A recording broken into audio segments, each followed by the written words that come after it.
Really, really do. I think once it went national, they are forced to re-examine this thing. And AM 1180 KERN. Did they really? What do you think? This is the Army? Yeah, yeah. Away? You got to get a post like this.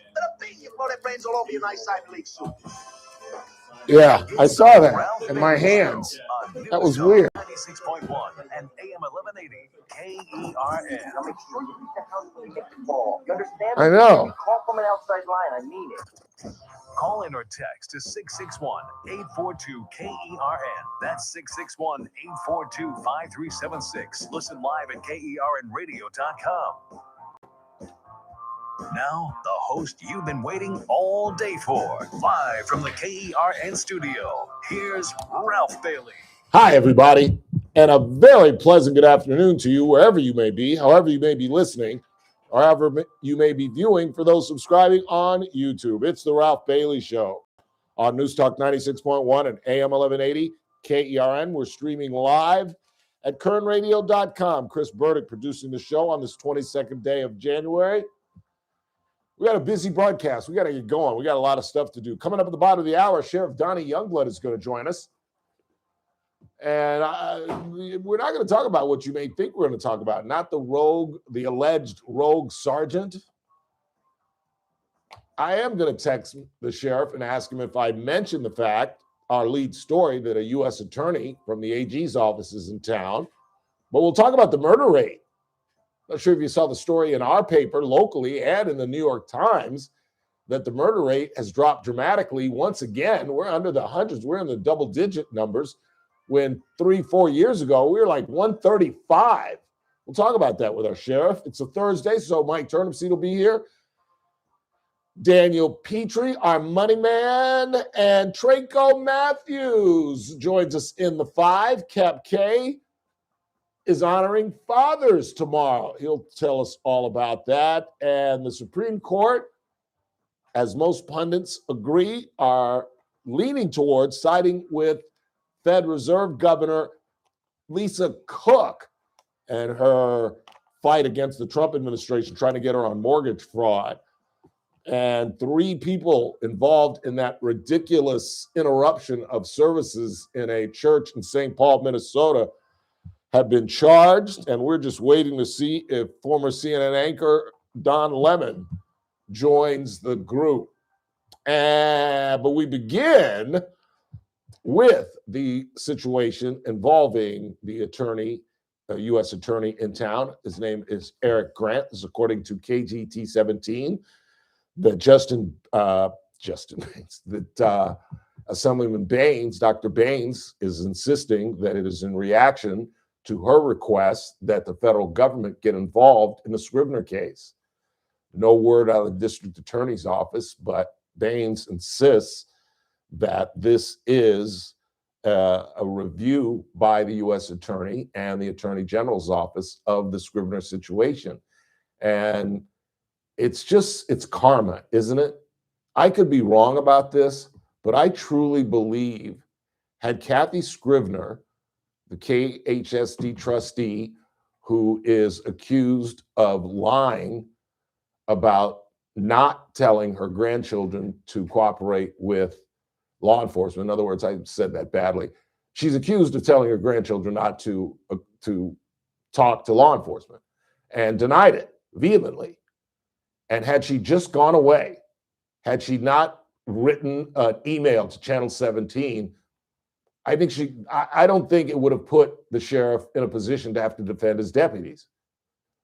Remember, we had the sheriff on about 2 weeks ago, which really broke the story wide open, because as much as I would like to think, we don't have the potential power that Channel 17 or Channel 23 or the Los Angeles Times or the New York Post do.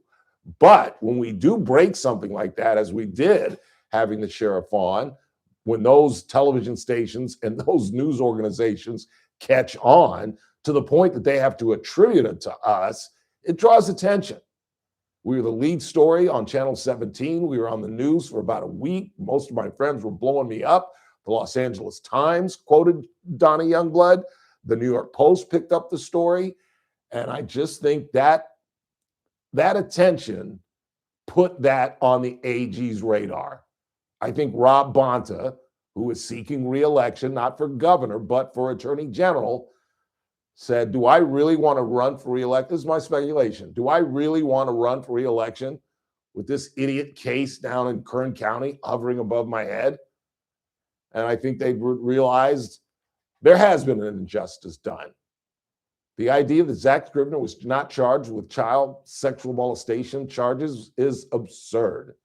And as I've said redundantly, in the 33 years that I've lived here, I've never seen this community with such a consensus on one issue.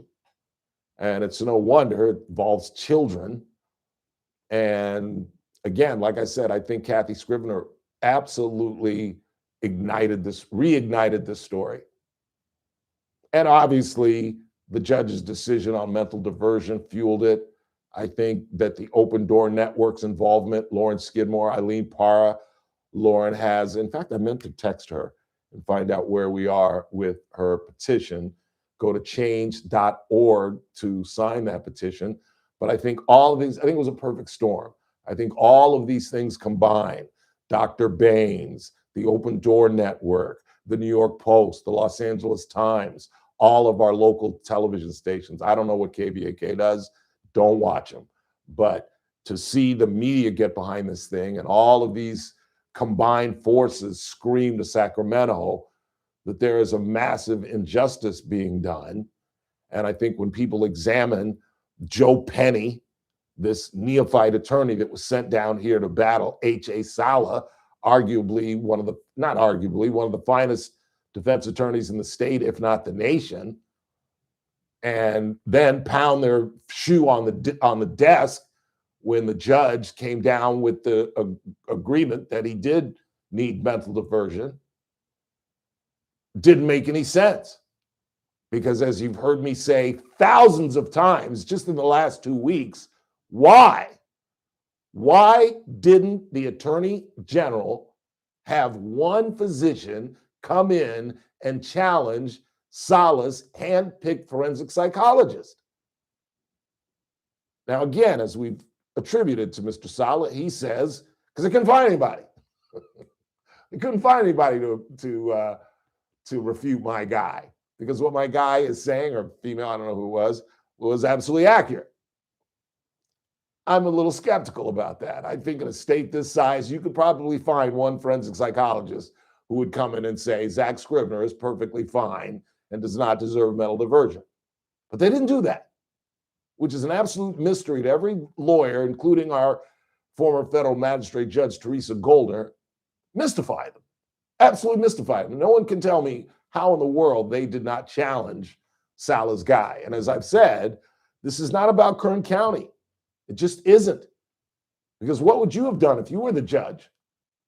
You're the judge, and one side presents a doctor that says Zach Scrivener is nutsy cuckoo. And then you turn to the prosecution. You have anything to refute this? No, Your Honor. Well, get out of here, Zach. Stay in line. Don't break probation. Go to whatever mental diversion program, and this thing will disappear. And I think that was the first match struck, or first domino to fall. And then to have his mother call the sheriff and his deputies liars just absolutely put gasoline on this thing. And then to see Baines, Valadeo, Fong, Grove, all the local officials just vociferously, full-throatedly saying there is an injustice, we need to re-examine this thing. I think that's when it got on their radar. And now Eric Grant, U.S. Attorney out of the AG's office, is in town. And I doubt very seriously he's here simply to shake Cynthia Zimmer's hand. I think there's a possibility that this thing could flip the script. I really do. And I know we're all hoping for that. I actually have pity for Mr. Scrivener, and I feel sorry for Mrs. Scrivener, but justice was not served, as we all know. And now it appears that there has been a shift, and it's a good thing to see. Let's go ahead and take our first break of the day. We're busy. When we come back, there were fireworks at last night's city council meeting, and I have newfound respect for Zach Bashertash, who spoke for a lot of us when he said the homeless situation, the cleanliness situation in the city ain't getting any better. It just ain't. We're throwing money at it. We've got the clean initiative, city initiative. We've got the community vitality program, et cetera, et cetera, et cetera. The AFL-CIO, the FBI, the CIA, the NAACP, ACLU. We got all kind of acronyms, all kind of programs, and it ain't getting any better. And guess what the blue suit said? Guess what the blue suit said? We'll play it for you in just a second. But the blue suit told us, don't believe your lying eyes, Bakersfield. Things are getting better. I live a 3-wood away from KC Steakhouse. And just about every jaunt I take, I run into minimum 2 homeless people, if not 3, in a 250-yard walk. Yeah, like I can hit a 3 with 250 yards. That's beside the point. One lying in front of the subway, one meandering around in the Pep Boys parking lot, looking through the trash cans, and one kind of milling around Cassie's backyard, parking lot, and trash can in a 250-yard walk. But the blue suit, AG, Andre Gonzalez, wants us to believe that things are getting better. Yeah, tell that to local business folks who still have repairing glass in their annual budget. Go ahead, AG, Mr. Blue Suit. You know, there's part of me that hopes that he wins that. What is it, assembly seat that he's going after, Dr. Bain's seat? Part of me hopes he wins that. Just leave us. Leave us, Andre. Things are getting better. Okay. Quick timeout. We're coming right back. It's CRBS, News Talk 96.1, AM 1180, KRN. We're streaming live at kernradio.com.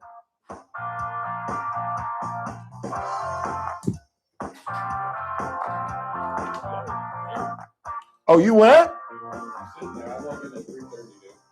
It was funky, wasn't it?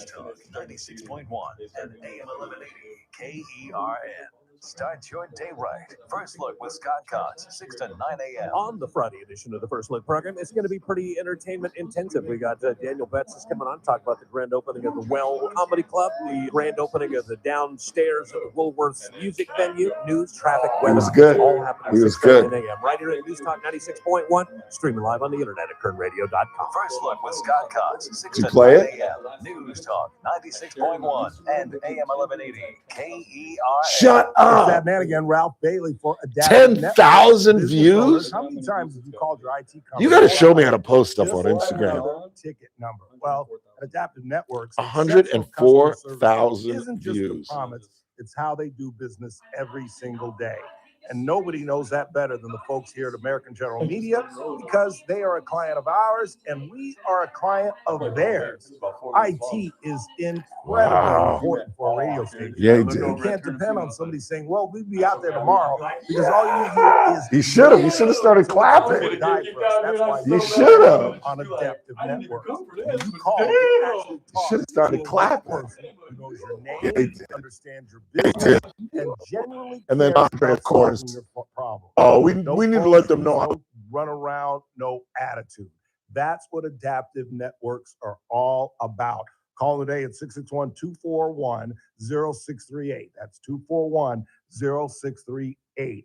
Join the IT network that American General Media uses every day. Are you craving a mouthwatering sandwich that's packed with flavor? Then look no further than Caesar's Deli, where they craft some of the best sandwiches in town. Sink your teeth into our signature classic, Caesar's Special, featuring 2 kinds of salami, You tell 'em how many premium views cheese, you got? and the irresistible taste of Nona's secret meat sauce. It's a sandwich What's experience happening, that you girly? won't forget, but that's not the only sandwich. Has we Mike offer. signed the No, no, papers? no. Satisfy your craving with a savory smoked turkey sandwich, or indulge I'll get yourself on in them the loaded tonight. pastrami, or Yeah, for I'll the get it, adventurous yeah. eater, they offer pickled tongue.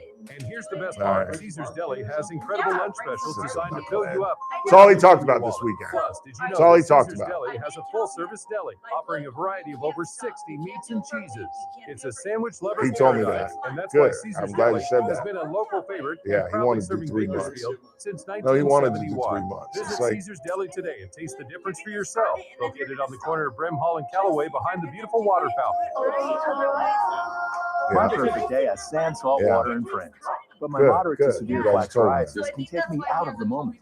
Now I'm I'll get all on in him. with clear That's all he skin talked about thanks though to this weekend. I Skyrizi. saw him all Rizzi weekend isn't long. that Rizzi. That's all because it was Tay-Bug's 150 milligram birthday. injection for adults And, who have had it that's for all he talked systemic about. or phototherapy. Yeah, go ahead. Skyrizi, most people saw 90% I'm about skin, to and go on. many were even 100% plaque-free at 4 months. Skyrizi is just 4 doses a year after 2 starter doses. Don't use if allergic to Skyrizi. Serious allergic reactions, increased infections, or lower ability to fight them may occur. Before treatment, get checked for infections and tuberculosis. Tell your doctor about any flu-like symptoms or vaccines. Thanks to Skyrizi, there's nothing on my skin, and that means everything. Ask your doctor about Skyrizi, the #1 dermatologist-prescribed biologic in psoriasis. Visit Skyrizi.com or call 1-866-SKYRIZI to learn more. I'm JR Flores. Catch my show, The JR Show, weekdays at 2 p.m. Now, back to the Ralph Bailey Show on News Talk 96.1 and AM 1180 KERN.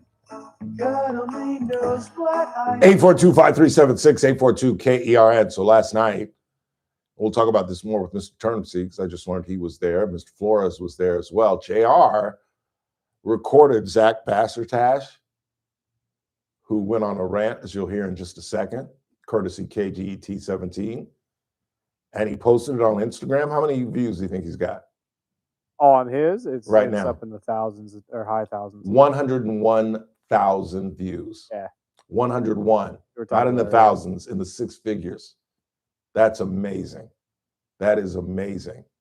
And what Mr. Bassartash said was, I'm paraphrasing, don't piss on my leg and tell me it's raining. He basically said it's not getting better, as most of the folks here in the chat room are saying. I don't know what they're saying in the text messages. We'll find out in a second. But here is Zach Bassartash. I'm enraged that we prioritize homeless degenerates over our children in our community. We've wasted millions of dollars on treating a problem that's not doing anything. Millions of dollars we've thrown at this. Millions. Here's more from the city council member. We want to hurry the homeless people down the street, and we don't want to protect our kids, our business owners that are paying the salaries of half the people in this room. We want to just waste all of their time, our time. Enough is enough. We've got to take this serious, team. We absolutely do. And we have to change course. No matter what we've done in the past, it's not working.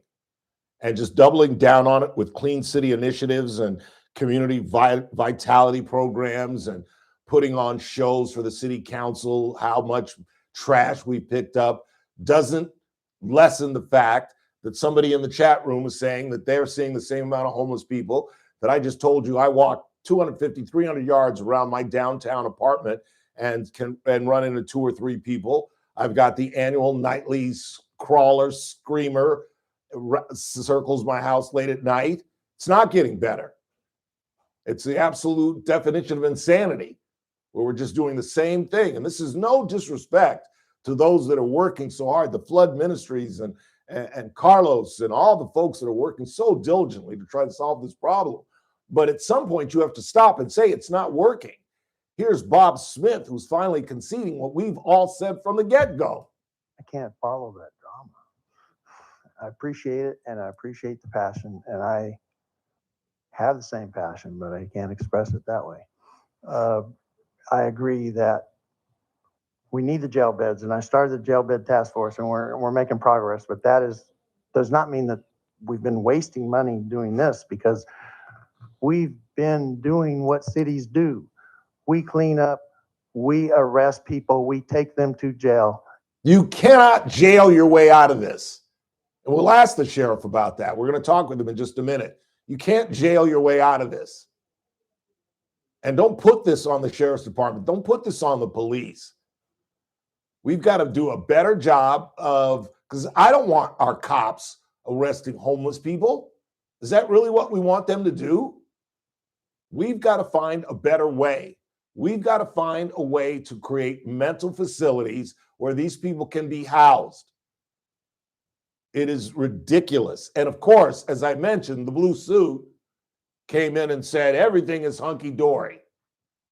I don't believe that this is a waste, but I do believe though that the community deserves to know and to have a clear picture on how we're progressing in terms of outcomes. So don't believe your lying eyes, Ralph. Those 3 people that you see on the way to Casey's Steakhouse, it's an improvement, Ralph.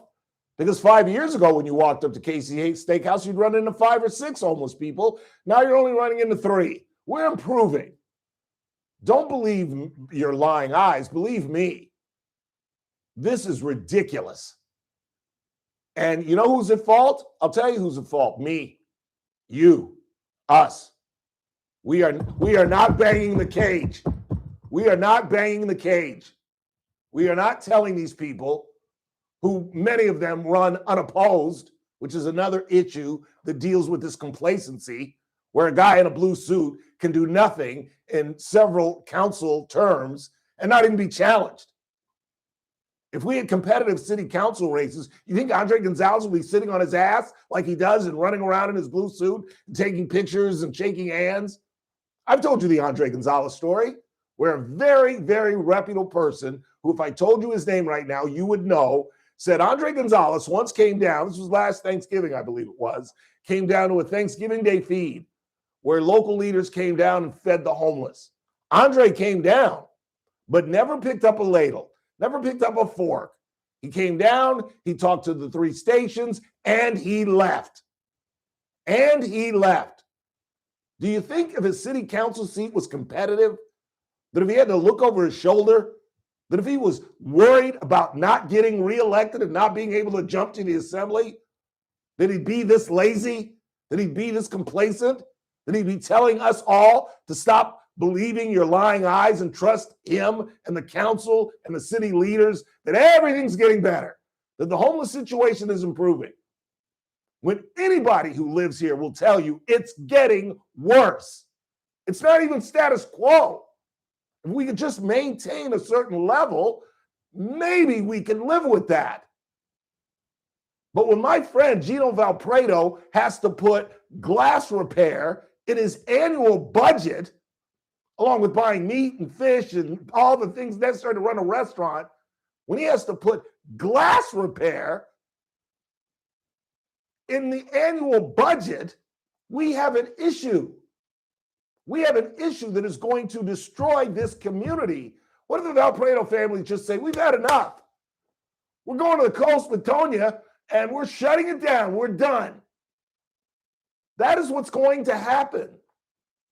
Some of the greatest businesses in this community that makes this community what it is and makes it thrive are just going to say, why am I beating my head up against the wall if I can't even get municipal help? If I can't get AG to get up off his lazy behind and help me, why should I bust my hump? It's just ridiculous. It's so self-inflicted. And I don't have the answer. You're right. I'm not that smart. But I'm not an elected official. I don't put my name on a ballot. I don't go door to door and ask people to vote for me because I'll solve your problems. I'll help make the community better. It just is mind-boggling to me that we're just not even willing to look at mental facilities. We're not willing to discuss that factor. It's about jailing them. That's not the answer. How long can you jail them? If we've learned anything about that, it's a revolving door. I don't know. So frustrating. So incredibly frustrating. I'm having dinner downtown tonight. I'll let you know how many homeless people I run into. Just as we're thriving, because downtown is beginning to jump, Jack. I don't know if you've noticed that, but those new restaurants and apartments downtown, it's humping. Quick timeout. Honored to have the sheriff back with us. Donny Youngblood is next.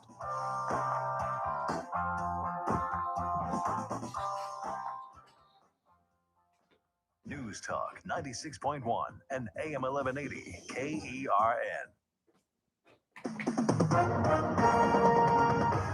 With SRN News, I'm Keith Peters in Washington. Ukrainian President Volodymyr Zelensky has announced after speaking with President Trump in Davos, Switzerland, 2 days of trilateral meetings involving the U.S., Ukraine, and Russia. Zelensky says those meetings start Friday in the United Arab Emirates.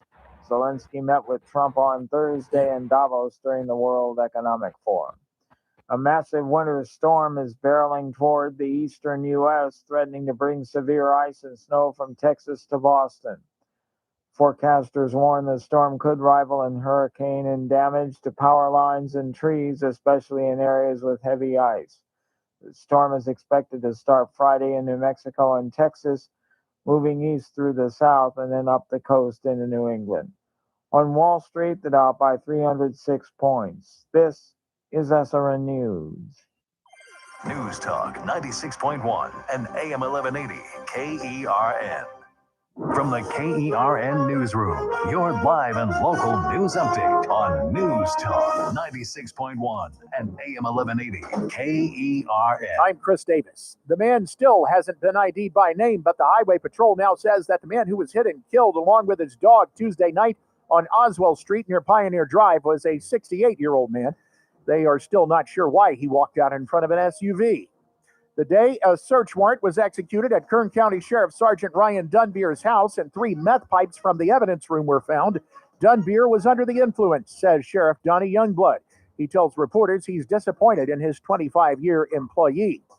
Bakersfield may be housing some prisoners at the Taft Community Correctional Facility after a vote by the city council. That's because of a shortage of space at the Kern County lockup.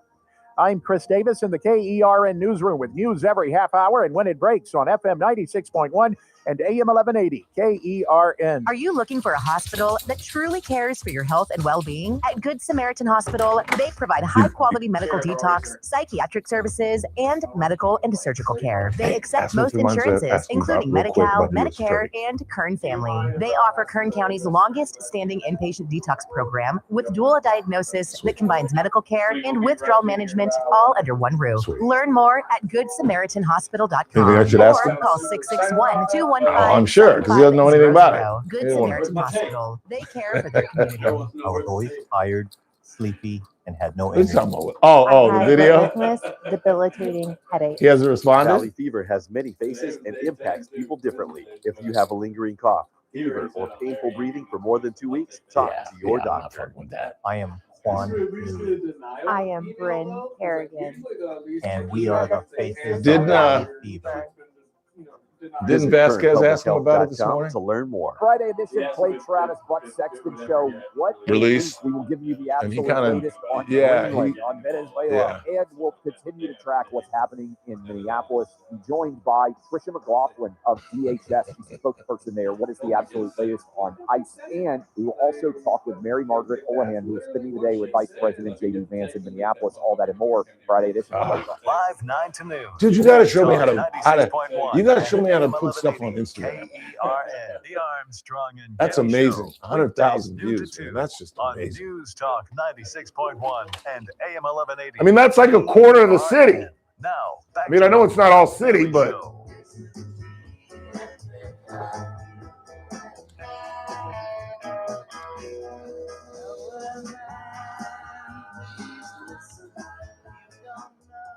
finally have something positive to talk about with our sheriff. Sheriff Donny Youngblood joins us. I don't know if you all saw, not only in today's local paper that the murder rate is going down here in Kern County once again, but there was a story in the New York Times that the murder rate is going down not only nationally, but in most major cities. Sheriff, thanks for joining us once again, sir. Appreciate it. My pleasure, Ralph. Are you excited about this news? You must I'm very be. excited about it, but I don't have an answer for you. Yeah? That's homicide, violent crime, very personal, especially homicide. Almost always know the suspect. Almost always knows the victim. There's so many factors involved. The homicide rate goes up and down every year. We're on a downward trend of 3 or 4 years. It's very positive. Yeah. I don't know if it's post-COVID, if it's the president's policies of closing the border, people just tired of shooting people becoming parents. I don't know what the issue is. Yeah. But I know I like it. Yeah. What is the local gang situation like? Well, we increased our gang task force and actually brought it back. And we've had a significant impact seizing drugs and squashing the gang activity. But this is a nationwide trend. Yeah. That no one law enforcement agency can take credit for lowering the homicide rate. There's just a lot of factors involved, but we're very excited about it. Yeah. You ever seen a coincidence like this where so many cities, including ours, see such a dramatic drop? Not together. This is unusual in that this is a nationwide trend, which is very positive. Maybe we're becoming a less violent society. I don't know. Maybe there's more guns on the streets, and people are afraid of that. I don't know. I know. I believe that. I truly do. I really, really do. Sheriff Donny Youngblood is our guest. I like to say, and tell me if this is accurate, and I know it's not 100%, but you can't get away with murder in the 21st century.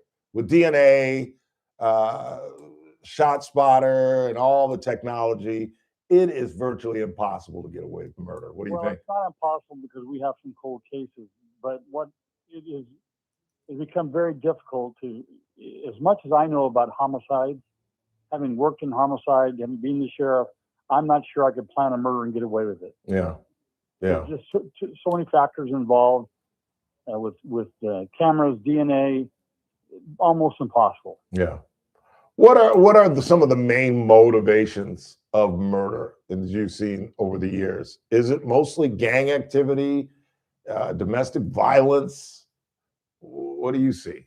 You hit on two of the really important ones. Gang activities is a lot of our violent crime. Domestic violence many times leads into a homicide, but it's a crime of passion. It's not a crime that's generally planned, and therefore it's reaction. It's in the heat of the moment. But they're almost always the victim almost always knows the suspect. When you work a homicide, you start with that thought process: who in the relationship would do this? Yeah. Because the victim almost always knows the suspect. Yeah, absolutely. Talking with Sheriff Donny Youngblood. Did we see a rise during COVID when we were all supposed to be at homes and wearing masks, etc.? Well, there was a period of time there when we had the last couple of years that we were very high with homicide. And, the question was, why is the homicide rate so high this year and last year? There's really no rhyme or reason why that happened. Yeah. Maybe they're poor shots now. I don't know. What were our numbers in 25 and 24? 24 was, I think, total of 75 in the county or somewhere in that vicinity. 26, we're trending to be there or lower. And, that's just great news. People can search for the answers, and people will try and take credit for them. Both sides of the aisle will try and take credit for it. But I think it's a lot of factors combined, not just one factor. Yeah. You think society's changing? Because one of the things that I think it's generational. Yeah. We went through a generation of youngsters that death meant nothing. Yeah. And I don't know if you want to equate that to video games or what, but we saw a society that didn't fear anything. Death didn't matter. Yeah. But now it seems like we've got a new generation of kids who are more reclusive. Guys aren't dating the way you and I used to back in the day. They're kind of Let's not go. Nice try, Ralph. That was funny. That was a double in the alley, Sheriff. But you know what I'm saying? They just seem to be more, I don't know, just not out going to bars, as much, not getting into fights, not getting into situations like this? Maybe I'm wrong. I don't know. What do you think? Yeah, I think that we're trending that direction. We're not seeing the crimes in the bars, the calls to the bars where we have a large bar fight that almost now always turns into a shooting or a stabbing. Yeah, yeah. But you hate to brag too much that we're on that trend because it can turn, in a dime. Right, right. We hope not. We hope it just continues till it gets to the single digit. Yeah. Just to give our audience a sense of what we're talking about, what were some of our higher numbers? Weren't we at like 135 one year? Well, yeah, 130, 140 Yeah. for the county. We were up there. Yeah, absolutely. I would be remiss if I did not ask you, although I'm guessing you don't have a lot of knowledge about this, but as we reported at the top of the show, KGT is reporting that Jasmine Baines insists that U.S. Attorney Eric Grant is here to examine the Scrivener situation. Were you given a heads up? Do you know anything about this? I know everything about it, Ralph. Yeah, tell us, please. Share. The U.S. Attorney, I met with him yesterday, had nothing to do with the Scrivener case. The U.S. Attorney is relatively new. He was going to meet with the DA. Had met with the Chief of Police. Has absolutely nothing to do with the Scrivener case that I'm aware of. Really? So Baines is just trying to garner some attention? I can't tell you what the Assemblywoman Baines is trying to do, but I can tell you I personally met with the U.S. Attorney and two other people, and had the name Scrivener never came up. Wow. Do you think there's any possibility that they're going to examine this and take another look? I can tell you that the FBI asked for the reports 2 or 3 weeks ago. I provided them to them. I didn't ask whether they were going to investigate it or not. In fact, I told them I didn't want to know. It's none of my business whether they are or they are not. You asked for the reports, here they are. Yeah. You think Kathy Scrivener putting you in the position that you were in, that you had to defend your deputies, kind of reignited, at least in this community, the passion that there be justice brought to this case? It certainly, I think had she not said anything, we wouldn't be where we're at.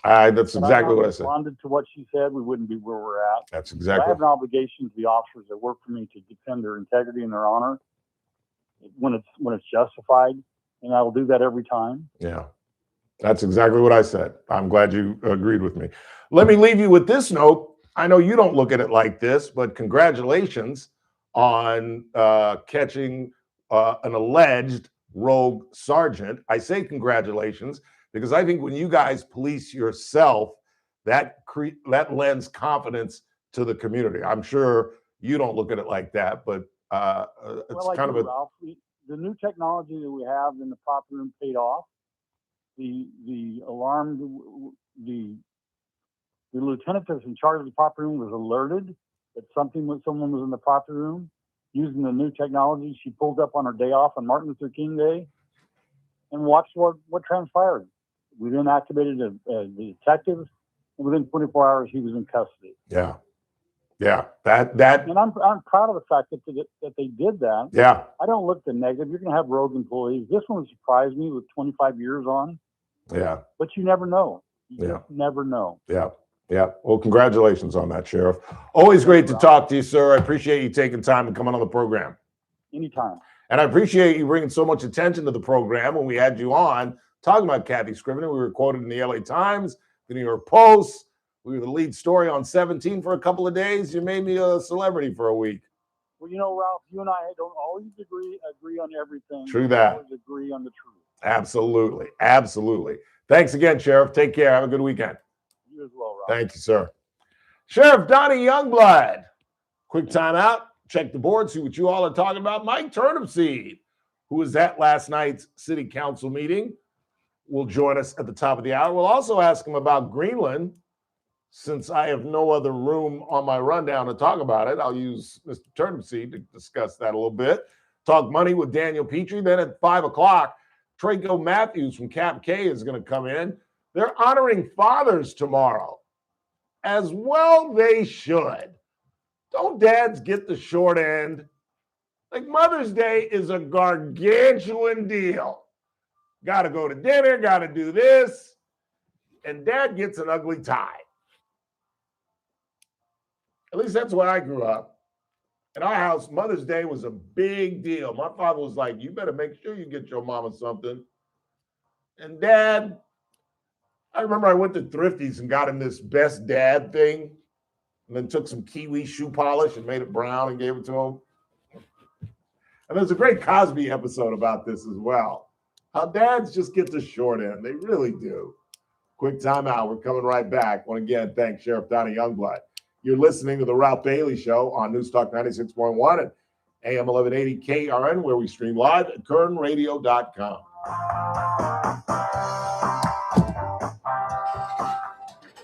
News Talk 96.1 and AM 1180 KERN. On the next Armstrong and Getty show, the Trump administration looking to overthrow Cuba. Plus, you know who's saying really interesting stuff lately? Vivek Ramaswamy. Elon was at Davos and said the world may no longer need money because we're all going to have so much stuff with abundance and AI and whatnot. Also, the news of the day. We'll have all that for you on Fridays. Armstrong and Getty Show. Weekdays noon to 2 on News Talk 96.1 and AM 1180 KERN. Carpet Outlet Plus. Every day is sale day. No one can beat us, no one can touch us. You won't find better prices. Shop and compare, we don't care. Take a look our way and come into Carpet Outlet Plus. Every day is sale day. Carpet Outlet Plus is celebrating 30 years in business by offering you no interest financing for 12 months. Head over to carpetoutletplus.com to apply now. You can get new waterproof flooring and comfy carpet in the bedrooms, all from one trusted place. Over 70,000 customers can't be wrong. It's probably been time to change your floors for a while, so call, click, or stop by today. Carpet Outlet Plus, 3.5 blocks west of 99 on Rosedale Highway. Carpet Outlet Plus. Every day is sale day. King Door Company continues to set the standard in the garage door industry, and I'm here to tell you a few of the reasons why. First off, King Door carries Clopay garage panels and LiftMaster openers, so you're guaranteed quality and reliability well beyond the reach of most garage door companies, and it just gets better from there. King Door has a fleet of fully stocked service trucks with all the parts and tools to handle any job quickly and efficiently, and those trucks are manned by the most knowledgeable technicians anywhere. They have all the technical expertise imaginable and the most up-to-the-minute training available. In fact, King Door is so committed to training that they have the King Door Academy, a full-size, state-of-the-art classroom right on the premises with all the latest teaching aids, including working garage doors to simulate any installation, repair, or technique. Your garage door is a very important part of the safety, security, and look of your home, so don't trust it to anyone but King Door Company. Call them today at 397-2744, stop by the showroom at 7450 District Boulevard, or check them out online at kingdoor.com. King Door Company, your company with the pride of a lion.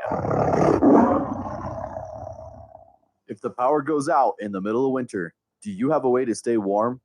If not, you need the Vesta off-grid space heater from My Patriot Supply. It's compact, safe to use indoors, and best of all, it doesn't need electricity. Right now, you can get a free Vesta and other bonus gifts when you order the Winter Survival Kit from My Patriot Supply. Just go to mypatriotsupply.com to see everything included. That's mypatriotsupply.com. This message comes from Viking, committed to exploring the world in comfort. Journey through the heart of Europe on an elegant Viking longship with thoughtful service, destination-focused dining, and cultural enrichment on board and on shore. With small ships that bring travelers closer to the destination, there's more time to explore. And every Viking voyage is all-inclusive, with no children and no casinos. Discover more at Viking.com. The Clay Travis and Buck Sexton Show, live 9 to noon. Now, back to the Ralph Bailey Show on News Talk 96.1 and AM 1180 KERN. I see the girls go by dressed in their summer clothes. I have to turn my head until my darkness goes. Once again, forgot the list. And I added to it last night. The reason that I remember that, we played the Stones. I heard a great Stones song that I have not heard in years. You remember which one it is? Would I be bringing up the list if I remembered? Well, I mean, maybe it like would have popped in your head that you're like, oh yeah, that song by the Stones, blah, blah, blah. Have we met? Just making sure. I can't tell you what I had for lunch. Oh, yes, I can. Try to give you the benefit of the doubt here. Oh, God. Do you know what I had for breakfast this morning? What's that? My first vegetable omelet. Oh, It's disgusting. so what was what would egg? Yes, no. Yeah, it was an egg omelet with Okay. onions, green peppers, tomatoes, I didn't know. and broccoli. You could also get like what do they call those? Egg whites? Impossible eggs or whatever, like the not eggs. You know what I'm talking Or about? egg whites. Yeah, That's egg what most whites. folks Yeah. do. No, my cholesterol, I got my blood panel results back, and it's not good. Although there's good news with the bad news. The bad news, if you haven't been following this, and I do this for you guys, as weird as it may sound, I'm not looking for a shoulder to cry on, or, I do this so you'll pay attention and go see a physician, go get your blood checked, because if I hadn't had my blood checked, I'd be in real trouble. But it began with a routine blood test where my PSA went from about a 2.2 to a 3.7. And as I've said, and as I was told, that's really not that high. 4 and above is when you need to be concerned. But the fact that it jumped so dramatically drew attention of my physician, Dr. Hemel Cothery. So there were two possibilities. It was either an infection or prostate cancer. He put me on antibiotics, and it went back from a 3.7 to a 2.5. But because, and this is why I talk about this, and this is why it's important to your choice of physician, Hemel, Dr. Cothery, being as thorough as he is, said, let's don't let it go. Let's do another blood test a month or two later, and let's see where it goes. That was this week, and I had talked with him this morning. That's another great thing. It's just no excuse not to see a physician, because now there's telemedicine, where I literally talk to Hemel in my bed, literally. Had to turn the view down to have my doctor's appointment. And my PSA jumped again to 4.3, which is in a precarious position because it's over 4. As I mentioned to Chris, like an idiot, I was told to use this thing. And as Chris can attest, I did it for about a week or two. Yeah. And then I stopped. And that was one of the first things Hemel asked me. So, are you still using the pillow in your chair? And I said, well, to be honest, no. And he said, well, you need to do that. And then he asked me about my couch. And he said, well, use the recliner. And I didn't want to really tell the truth, to be honest with you, but I'm mostly laying down when I'm watching TV. I'm like on my side in my living room. But on the weekends, I'll go in and sit on the couch and watch sporting events on the 65. But I'm mostly in my room, laying down watching the 36. So I'm back on antibiotics, and we'll look again in a month or two. And the good news is, because obviously the very first question I asked Hemel was, so is it cancer? And he said, we still don't know. He said, the good news is, even if it is cancer, the fact that we caught it so early and that your PSA is only 4.3, it is 100,000% preventable. And that's why I talk about this. Because had I not gotten a blood test, I could be in serious, serious trouble. Even if I have prostate cancer, it will not mean surgery. It would be radiation, according to Dr. Cothery, and I'd be fine. And that's only because I see him, and I see 2 physicians 2 or 3 times a year. I see my cardiologist, Dr. Jeet Singh at Centric Health, and I see Dr. Cothery. The point being, please, like I said, you can do it over your phone these days. Go see a physician. Know your numbers. My A1C is up again. I'm diabetic. That's why I had that damn vegetable omelet. I'm going to dinner tonight. I'm going to have something incredibly bland. I've got to stop eating carbohydrates. I eat a lot of sandwiches. And I thought transitioning from white bread to wheat bread would be the answer. Apparently not. One of the things that Hemel mentioned was, you got to stay away from breads, carbs. I eat a lot of baked potatoes at Casey's Steakhouse. That's got to end. all I'm saying is you've got to treat your body. For anybody 45 plus, you really have to start paying attention to your health. You really just, it's, I'm not gonna lie, I was a little scared. I got off the phone with him and I just sat staring out the window for about 10 minutes. And I was just like, good God Almighty. But at least we caught it early. Please stand by. That's good.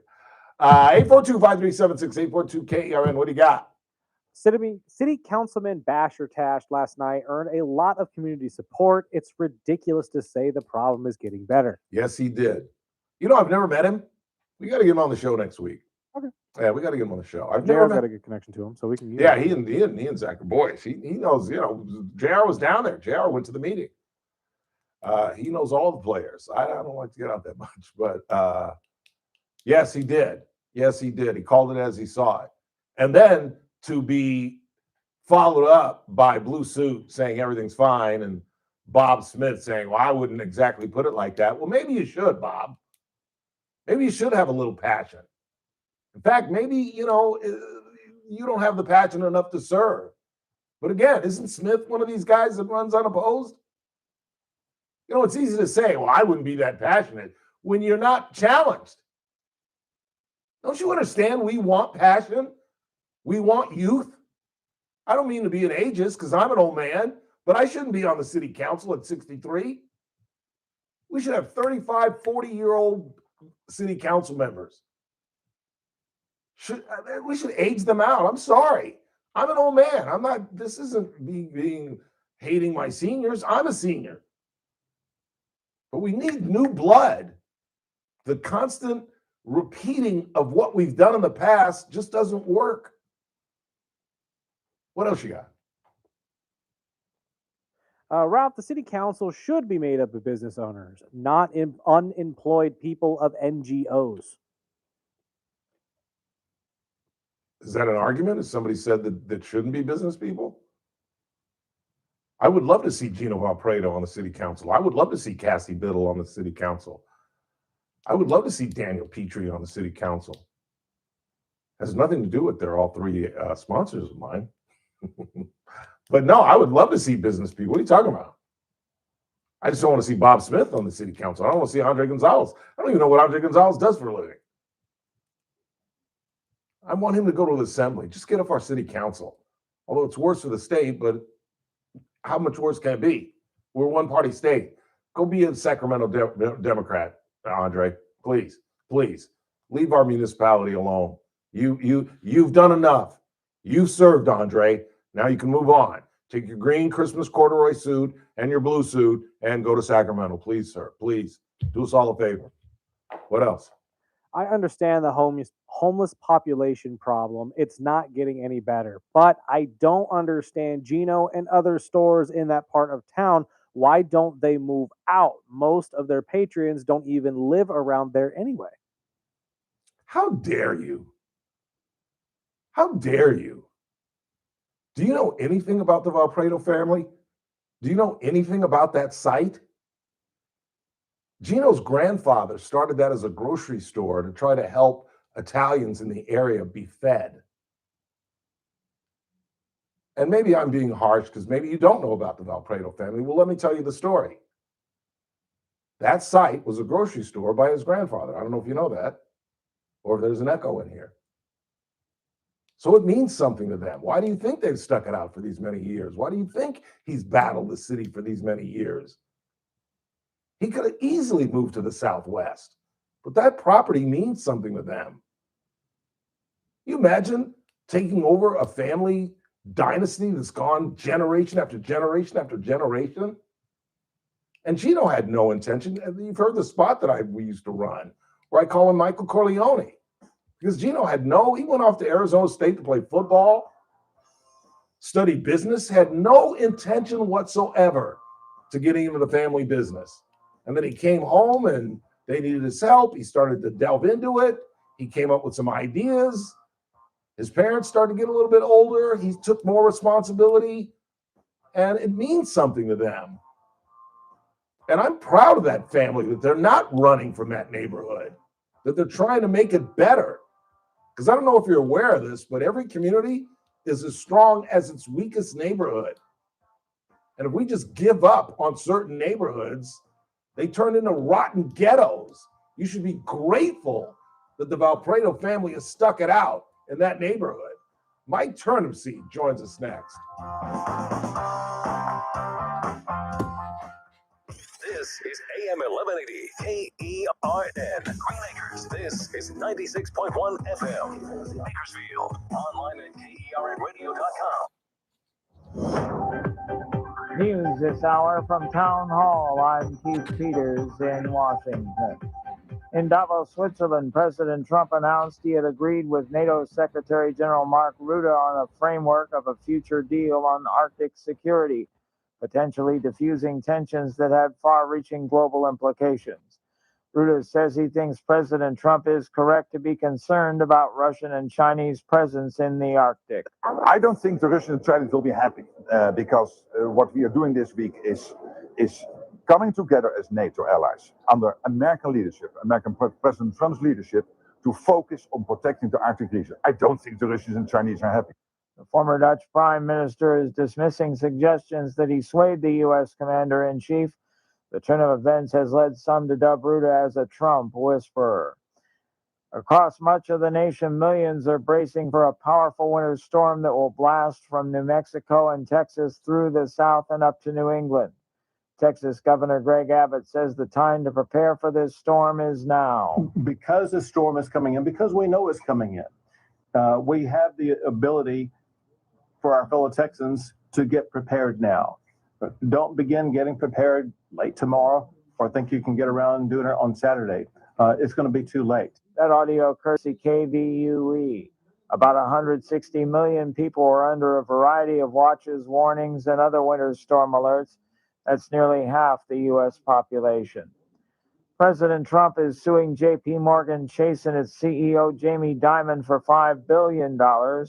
He alleges the bank closed his account for political reasons after he left office in January of 2021. On Wall Street, the Dow by 306 points. More on these stories at townhall.com. The following is a real-life story from Trinity Debt Management. I had a lot of credit card debt and it stressed me out. But what I thought was a solution turned out to be a problem. I kept hearing ads about debt settlement that seemed too good to be true. And actually, it was. When I called, they told me to stop paying my bills. That didn't sound right to me at all, so I hung up. Later, I found out that debt settlement is bad, real bad. Then I learned that there is a right way to pay off your credit cards. It's called a debt management program from the great team at Trinity. Trinity had a plan. In the end, I paid off my bills, I saved thousands, and I even improved my credit score. If credit card debt has you down, call are you going to the Mayor's Ball? 1-800-990-6976. My name is Heather. Please forget debt settlement and remember Trinity Debt Management. 1-800-990-6976. From the KERN Newsroom, I know, your but the woman live I'm and dating local wants to news go. update on News Talk 96.1 I know. and AM 1180 KERN. How much is it? A disappointed sheriff. I'm Chris Davis. February. Kern County Sheriff Sergeant Ryan Dunbeer, a near 25-year employee of the Sheriff's Department, was under the influence of drugs when a search warrant was being served at his house, says his boss, Sheriff Donny Youngblood. Well, what is unusual is the tenure of the employee, 25 years on the department.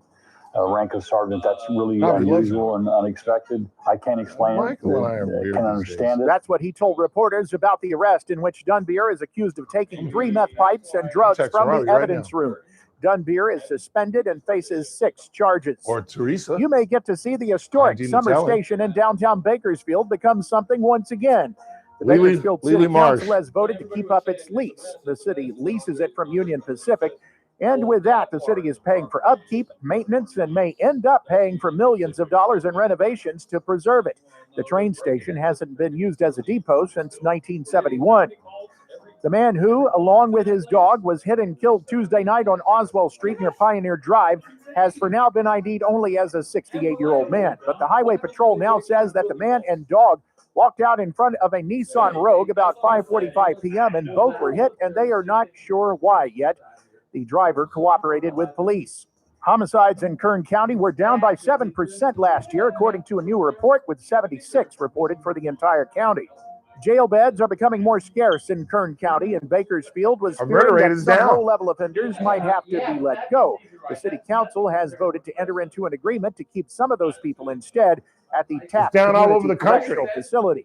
I'm Chris Davis in the KERN newsroom with news every half hour and when it breaks on FM 96.1 and AM 1180 KERN. 135. What do you think, this is the Army where you shoot them a mile away? You got to get a post like this. Little thing, you blow their brains all over your nice Ivy League suit. It's the Ralph Bailey Show on News Talk 96.1. So did you go out Saturday? KERN. I'm sorry, I blew you out. It was You freezing. understand me? You hear me? Call from an outside line. I mean it. Call in or text to 661-842-KERN. It wasn't freezing in the Northeast? That's 661-842-5376. Listen Not by live 10 at o'clock. KERNradio.com. Now, the It was host sunny. you've been waiting all foggy. day for. Live from the KERN studio, here's Ralph Bailey. Hour 2 of the podcast on this Thursday.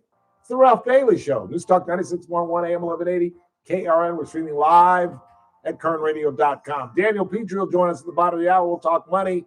And then in the 5, Traco Matthews, one of our favorite people from Cap K. Tomorrow, they are honoring fathers. He'll walk you through that, explain what they're doing. And at 5:30, we'll talk about the Supreme Court leading, according to pundits, in favoring with Lisa Cook on the Federal Reserve, thwarting Donald Trump's attempt to get the Spelman College graduate off the Federal Reserve Board. You'll hear from Teresa Golder, her thoughts earlier in the week. And I've got some other miscellaneous news and notes we'll get to. We'll rehash our top story.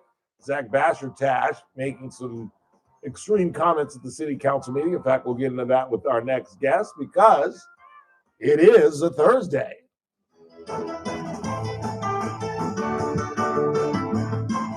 Which means the executive director of Kern Tax Association is live in studio. As you can see, for those on YouTube, Mr. Mike Turnipseed. Yes, Ralph. I'm sorry I missed our tea time, but it was foggy. I went outside. I don't know. I called you like 8:30. The sun always shines in East Bakersfield, Ralph. But it was still freezing up there. It had to have been. I walked outside. I was outside. I'd already been outside. I go, it wasn't bad. Once the fog goes away, it warms up pretty fast, actually. Yeah. And the fog was gone probably a half hour before you called. I said, well, I'm getting ready to go. You know, ready to take a shower and get my clothes on. And Ralph, let's go. Hey, good. Sorry. And then the next day, I was supposed to play 36, and the next day I was supposed to play with Mark and the boys. They tee up at like 8. And maybe it is the Northeast because he said they were playing, and from 80 yards out, you could not see the green. I'm like, see, that's not fun. I have enough trouble hitting the green, let alone if I can't see the damn thing. How do you know where to line up? Well, Mark's played that damn. They play Sunday Hill 2-3 times a week. He knows that. I know they know by where the tree is. Where exactly. But that's not fun for me. No, that wouldn't be fun either, and that would be cold, and I don't like being cold either. Yeah, I really don't. That's what happened in my older age. I mean, I'm very sensitive to cold. Me too. That's a big deal. Big deal. Did you hear my PSA jump back up? Yeah. A little worried about that, Mike. Good news, biz. Old, Ralph. Radiation will knock it out. Well, that's what doctors say, that most 60-plus men are going to get prostate cancer. It's just a matter of whether you catch it early enough. If you live long enough, you will have it. Yeah, absolutely. So I don't know. Sometimes you hear people living to be 90, 100 years old. Mm-hmm. You know, I don't know if they had it, caught it, whatever. But that's why you do those tests. I've been doing those tests forever. Mm-hmm. I started getting my glucose done when I was 12 years old. Really? Yeah, 12. My A1C jumped too. There was no A1C in those days. It was just you drank the serum and sat there. They tested you every hour. It was a 4-hour test. So you know what that means? I'm going to become a more pain in the ass and ask you to play more golf because I got to get more exercise. I got to stop eating carbs. Did you hear what I had for breakfast this morning? Yeah, you were talking to me. You were eating Vegetable omelet. Now, but Ralph, you got to put the right things in. I love it. I eat veggie omelet, so that's what It had bell peppers, broccoli, tomatoes. No spinach, though, you said. No spinach. No, you need spinach in it. Spinach is I love spinach. Throw in the whole vegetable thing for me. I mean mushrooms, green onions. I love mushrooms. Everything. I say throw everything you got in the kitchen. Yeah. Okay. And that's I kind thought of what I thought I was doing well with the tomatoes and the broccoli and then I put a little Tabasco on top. Yeah. Ooh, that does sound good. You need to have Tabasco.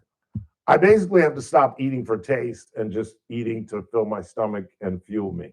And it's really there was this person on this morning to a show I listened to on another Sirius, and she was talking about the whole idea is we all eat backwards. Breakfast, when I grew up, it was bacon and eggs, biscuits and jelly every day, and you really need to have your first meal of your day is your big day to power the day. Right. So you want your biggest meal at breakfast and then have nothing at dinner. Pretty much. Like I'm going to Mexicali tonight and I'm having the chicken. You know that chicken they do with the mango sauce over the top with some pop beans? Beans are good. Beans are good. Not the refried beans, but the pop beans. No, that's what I ordered. Yeah. So anyway. Yeah. So tell me about last night's city council meeting. It was interesting. None of the media showed up until the later 5:30 meeting, and I left. I came for the morning because I wanted to hear what was going on that agenda. And so, but Mr. Beshertash was on fire. Put on a show. I mean, really did. I've talked to him. I haven't talked to him a lot yet, but I've had a couple conversations with him. He is bringing it to the table. And I think while he was passionate, I thought he was in the guardrails. I don't think he got out. He didn't go beyond the guardrails. Even though Bob Smith implied that from the bites that I saw. Kind of, because I wouldn't have done it like that. Who cares what you would have done, Bob? I just presented that comment. Mr. Smith now in this jail thing is trying to save his seat. I think there are a lot of people who blame him for spending all this money on green paints and taking the lanes down and doing all that. That's been his advocacy and that's his legacy. And it's idiotic. And that's going to be what people judge him by. And it's idiotic. Am I right? Am I right, Michael? Am I right? Every time I drive where there's green paint on those roads, I don't see a bicycle.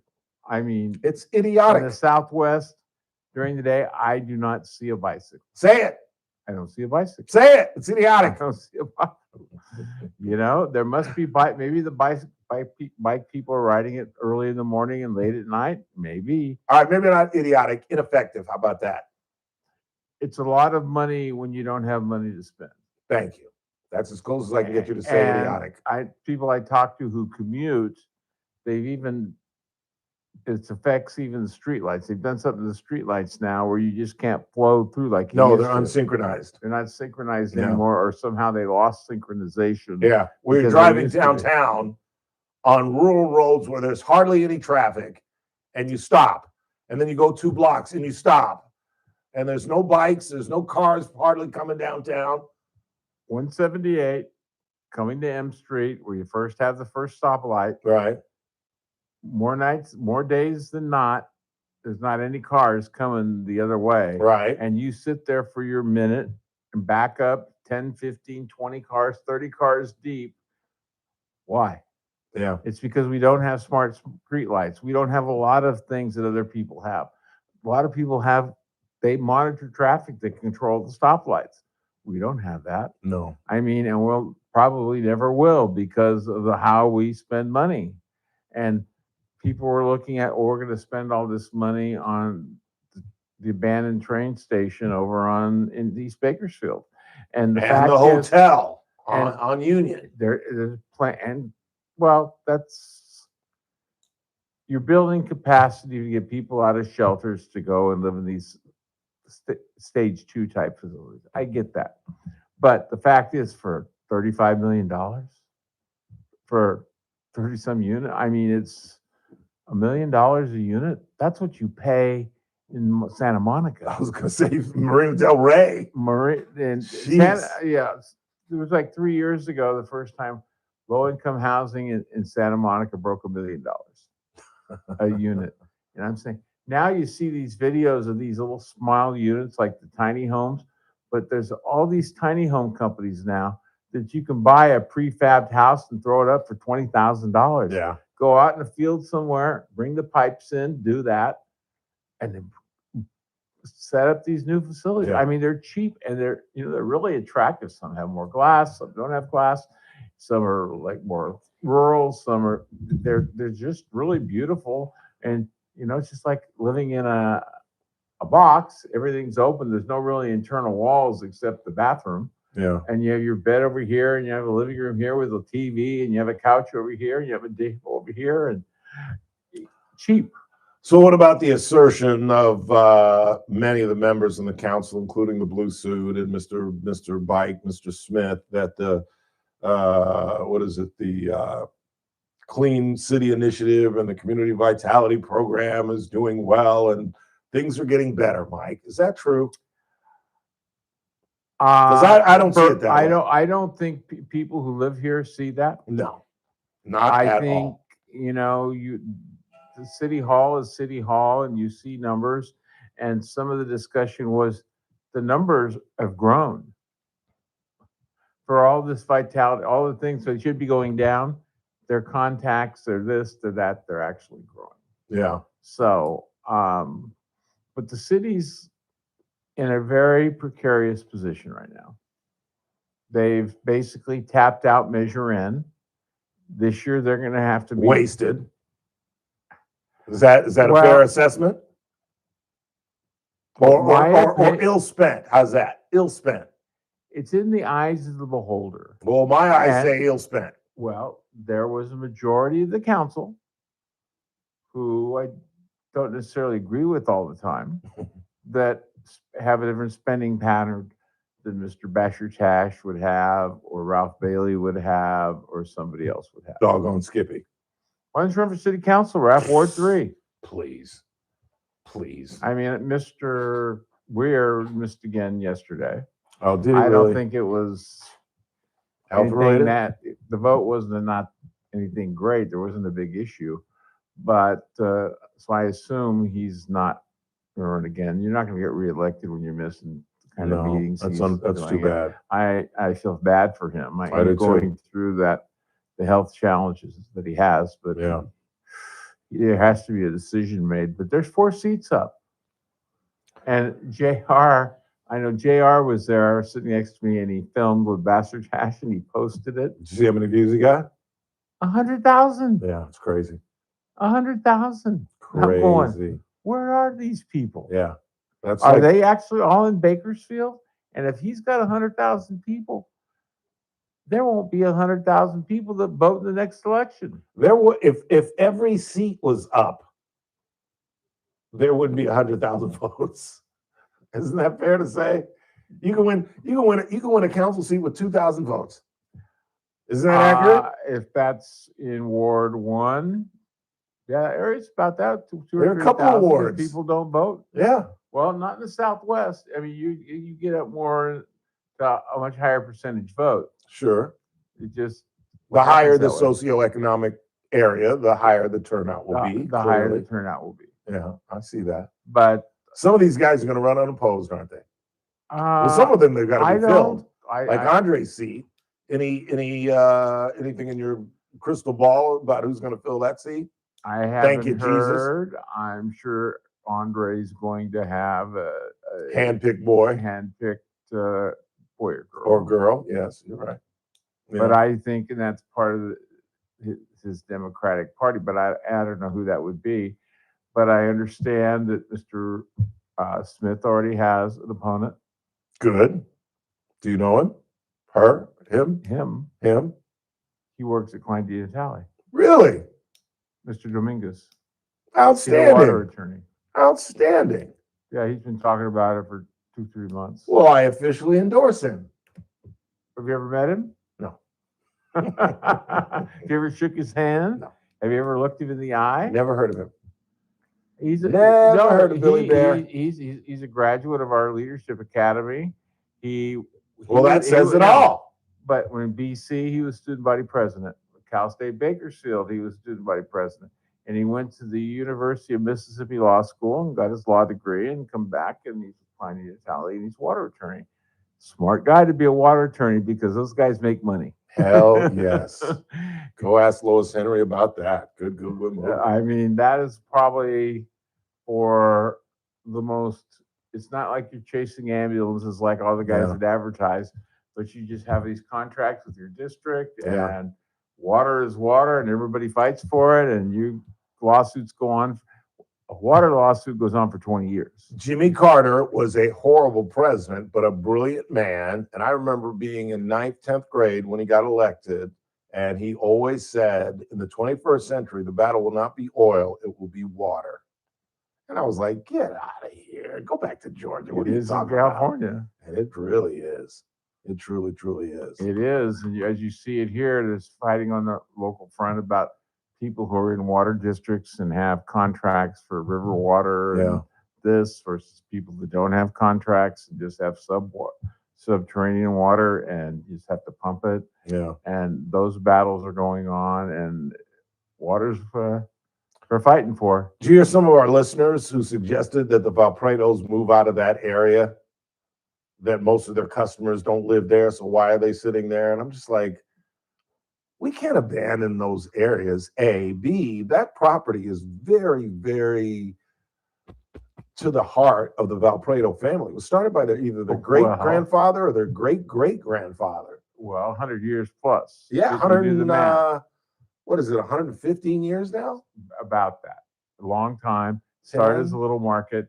And the fact is that it is an institution. Absolutely. There are certain and it blew my mind that somebody in our community would suggest that they move. That's not going to solve the problem. Well, you look at like Moo Creamery just moved and opened up, and they're doing quite well downtown too. Yes, they are. I was downtown last weekend.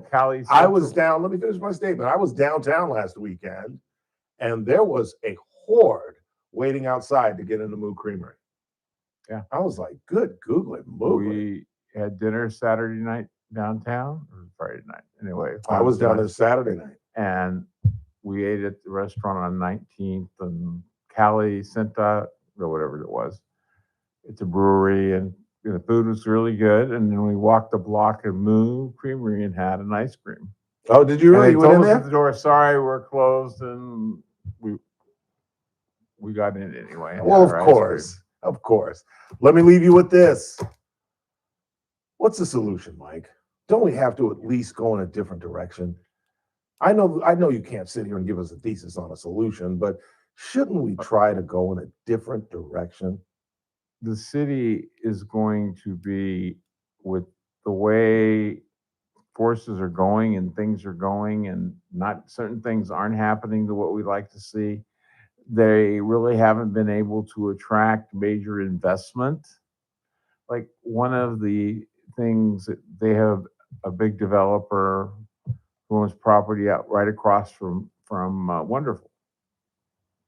Oh, and it's like 1,200 acres. It's big, 2 square miles, and it's been out there for like 10 years, and it's still got almond trees on it, I think. And they're talking about changing some of it to industrial across from Wonderful. It's on the railroad tracks, all these things. But we should have been, the city had a vision. The city needs to have, there's a new city being built in Solano County, in the middle, in the nowhere, and from scratch, bare dirt. Yeah. And it's going to be a tech city. A tech city. Halfway between Silicon Valley and Sacramento.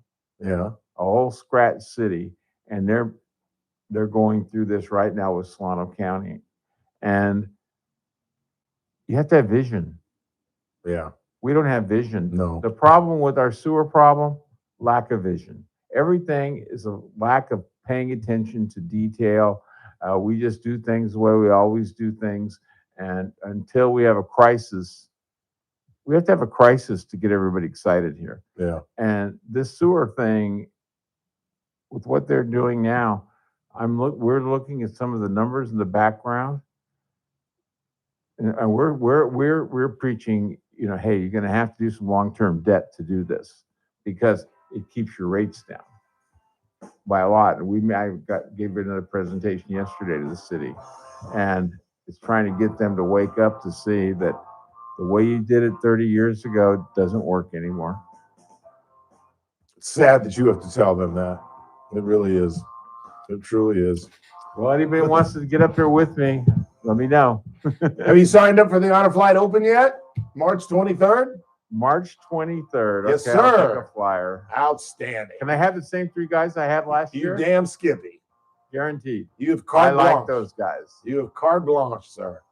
Well, I don't know. I can't even remember who their names are. So well, then, you gave them. We'll get you for some. We'll get you. You did it on your show, and you recruited these guys, so you did it all. I'll get them back. I didn't even know them until I showed up that day. I'll get them back just for you.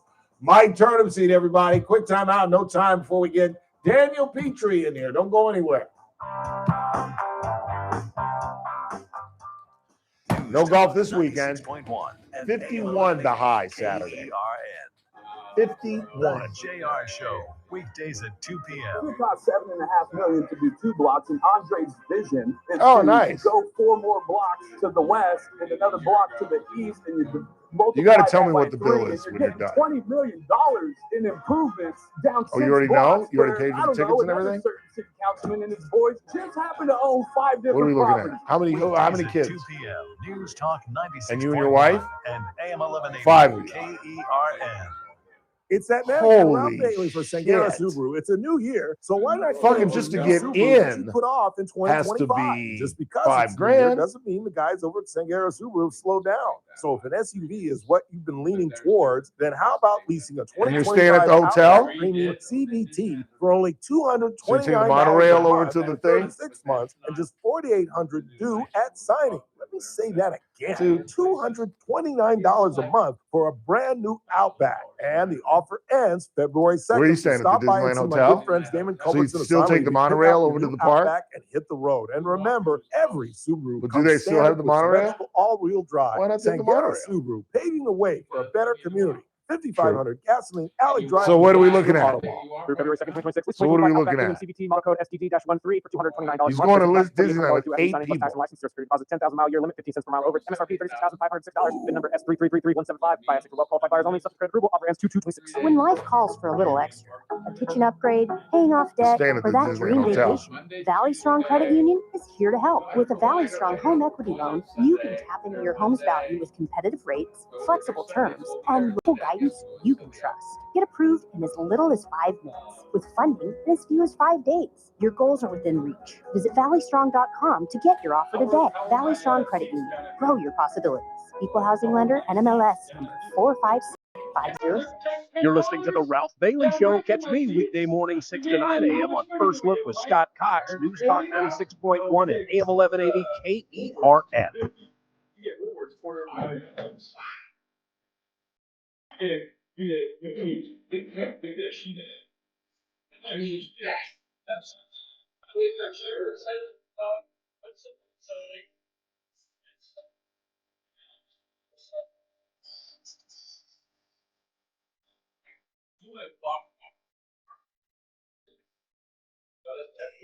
JR and Turnip Seed.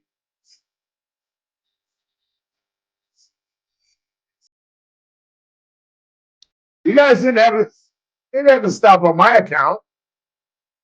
I got about 45 seconds. I got nothing to do. Well, I'll get back and I'll finish the conversation. Leave. This election, this year, in those 4 seats, yes. If people don't understand what's going on and don't understand, like you said, JR got 100,000 views of Dashertash. Right. So somebody's paying attention. Yeah. This could be a very interesting election. What does it translate, though? Will it get people out of their houses? Will they get up off their butts and actually vote or mail it in or do whatever they have to do? I'm just not sure. It's going to be a real interesting conversation because we haven't even talked. We're talking about bonding. But can the city even bond? No, we can't. I don't think they Not have. until we get the sewer situation situated. I'm talking about sewers, about bonding for sewers with income, and you look at the numbers. They can't. They can't. They absolutely can't. Quick Because time you have out. to have reserves to back the bond payments. Daniel Petrie is next. News Talk 96.1 and AM 1180 KERN. With SRN News, I'm Keith Peters.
It's a Thursday. Time to head to 21st and bring in our money man, Daniel Petrie.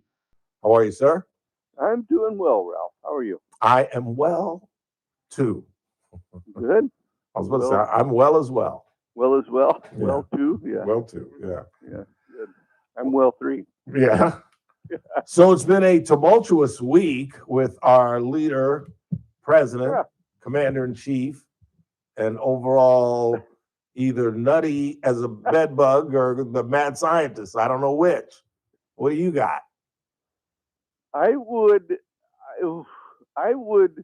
closer to mad scientist than the other. I think so too. But I'm, he's just a little bit out there enough to think that, I wouldn't classify him all the way over. I think he intentionally does these things where he goes nuts, puts people's hair on fire, and then steps back and gets what he wants. Now, I agree. I don't necessarily think that that's any more effective than using honey. It's effective for him. It is. It absolutely is. We are in much better shape in that region of the world, and blocking out China and Russia officially. Yes. And having at least the framework of something where we can get those rare earth minerals, get some ice cutters in there and manipulate that than we were a week ago. That's the reality. But you can't get the national press to say that. No. And you're not going to get one Democrat to say that. Well, he amazingly somehow gives each side the fuel they want to confirm their own bias. Yeah. Yeah. So if you're a fan, he's playing chess and he's getting what he wants and he negotiates this way. It's all very effective. And if you're the left, he's a loony bin who doesn't know Iceland from Greenland. Exactly. And this post-Biden era, they're looking for anything because they are wrought with guilt that they allowed a man who had no business being in the White House damn near run for re-election, and that they had to interrupt unprecedentedly a president running for office and stuck Kamala in there with 107 days. Yeah. So now Whoopi Goldberg and others are calling for the 25th Amendment. And that makes me feel good that it's coming from Whoopi Goldberg because she's about as bright as a rock. Great actress, funny comedian, bright as a rock. Doesn't make you smart because you can sing and dance. No. Well, and the further to the left they run, the better it is for us. I concur. I absolutely agree. I don't understand why they think that's effective when if they would just moderate some of the social issues, it seems like they could do extremely well. And I look at the other end, that the Republicans have all these 80-20 issues, and yet we're not accentuating and doing anything about it. Transgender, parents' rights. There's so many issues that aren't even close that Republicans have in their corner. Well, they seem to dictate the narrative like you guys, ICE is evil, and then we're defending our positions without talking about all the other things that are going well. Yeah, and not defending it well. Only recently have I heard them start to say what I was saying at the very beginning. Do you understand who you all, Renee Good, and all the block cars and all the protesters that are running into churches and disrupting church services? Do you know who you're defending? Exactly. You're defending child molesters and serious criminals that these people are trying to get rid of. It baffles the mind. Well, really and does. why, if let's say ICE is evil and they're doing this everywhere, wouldn't issues come up in red states where they do some, it seems to, maybe it does, but it's only an issue in the blue states because the blue states aren't cooperating with them trying to do their job. And many of them are sanctuary states, and you're absolutely right. They're interrupting ICE. I heard this morning that in Minnesota, they can't, they'll go someplace to eat and they won't get served. Oh. Can you believe that? That they park their car in a parking lot and somebody will come and block them in and walk away. it's almost as if they want war, civil war. Yeah, and it could be that we're inching closer. It really could. Not in the sense of the North versus the South, but just outbreaks of violence throughout the country. I could see that happening. It sure seems like we're close. As sad as that seems nutty. Why would we ever? Yeah, it doesn't make any sense. But what a bizarre world we live in. It really is. I mean, it breaks down to Renee Good. Why would a mother recently dropping off her child go want to be involved in something like this and block the streets? And that's not civil disobedience, Daniel. That's not. That's not what Dr. King. She was just trying to leave her neighborhood or get home. She wasn't blocking anybody. Drive, baby, drive is what her wife told her. The last things she heard from her wife was drive, baby, drive. And then she yelled at the shooter, "What have you done?" or "What are you doing?" or something like that. And you know what nobody has ever paid attention to? The fact that the wife said it was my fault. Yeah. That says a lot. Because what she's saying is, had I not told my wife to ignore the ICE officers that are trying to open her door and tell her to escape, she would not have gotten shot. But no Democrat is willing to say that. It's crazy. It is. And it's tragic. It is tragic. No matter what side you view it from, it's somebody died, and that's tragic. It really is. So we took a dump when the president threatened to bring in the 101st Airborne to Greenland. But how many troops do you think it would take for us to take that? Dude, their population is the size of Delano. I know. It'd take us about 12. It's not funny. I'm not trying to, but it'd take about 12 minutes to conquer the whole damn country. You kidding me? Well, evidently he's offered a pretty decent price for it. And I think we've got a pretty good deal. We're going to add bases. We've shut out China and Russia. Yeah, I think that makes total sense. The Arctic Circle is a big, And with global warming, there are more routes, and China and Russia are beginning to take advantage of that. And now we've shut that off. That's outstanding. But of course, total sense. I mean, did the left not want Alaska? I mean, that was good for us. It was outstanding for us. Yes. And we bought it from the Russians. We absolutely did. People don't realize how close we are to Russia. Oh, that there's an island in between them that. The Bering Strait. What are you, like 90 miles from Russia up there? I think half of it is Russian, half of it is ours, and there's a time difference on the same island. It's bizarre. So Sarah was right. You could see Russia. Yeah. Well, she got a bum rap from the other side. Oh, I don't know about that. I don't know if she was hot. No rocket scientist, but she was hot. But you're right. She was no rocket scientist. She was hot though. She wasn't as bad as they made her out to be. I don't think. I thought she was a good-looking woman. I really did. How has the pick by McCain? That baffles me. It really was. It really was. There's a great comic that has a great John McCain joke. He said, "Can you imagine in January after he lost, when John McCain had to go back to the country club, having lost to the first African American? Hi, John." You know what I mean? It was great Saturday Night Live material. Yeah, it really was. It really was. With Palin and him. So, how has this impacted? Interesting you bring that up, because things are we got some economic news that was, things are okay, and the markets, of course, are doing well. Trump loves to talk about the markets, but goodness gracious, are gold and silver just going up because they need to rebound from being so oversold for so long, or are they a bellwether of chaos coming? Because gold is sitting. We almost got up to 5,000 today. High was 49.64. We're sitting right around 49.50. And Ralph, silver got over 97 today. That's incredible. We're sitting just under 97. Have you ever seen that in your whole lifetime? No, and the moves are crazy. Overnight, you'll see silver down $1.50, and then I'll look a half hour later and it's flat or up 20 cents. And it's very volatile, but any dip gets bought out very fast. But gold was up over 7.5% from last Thursday, and silver was up over 6%.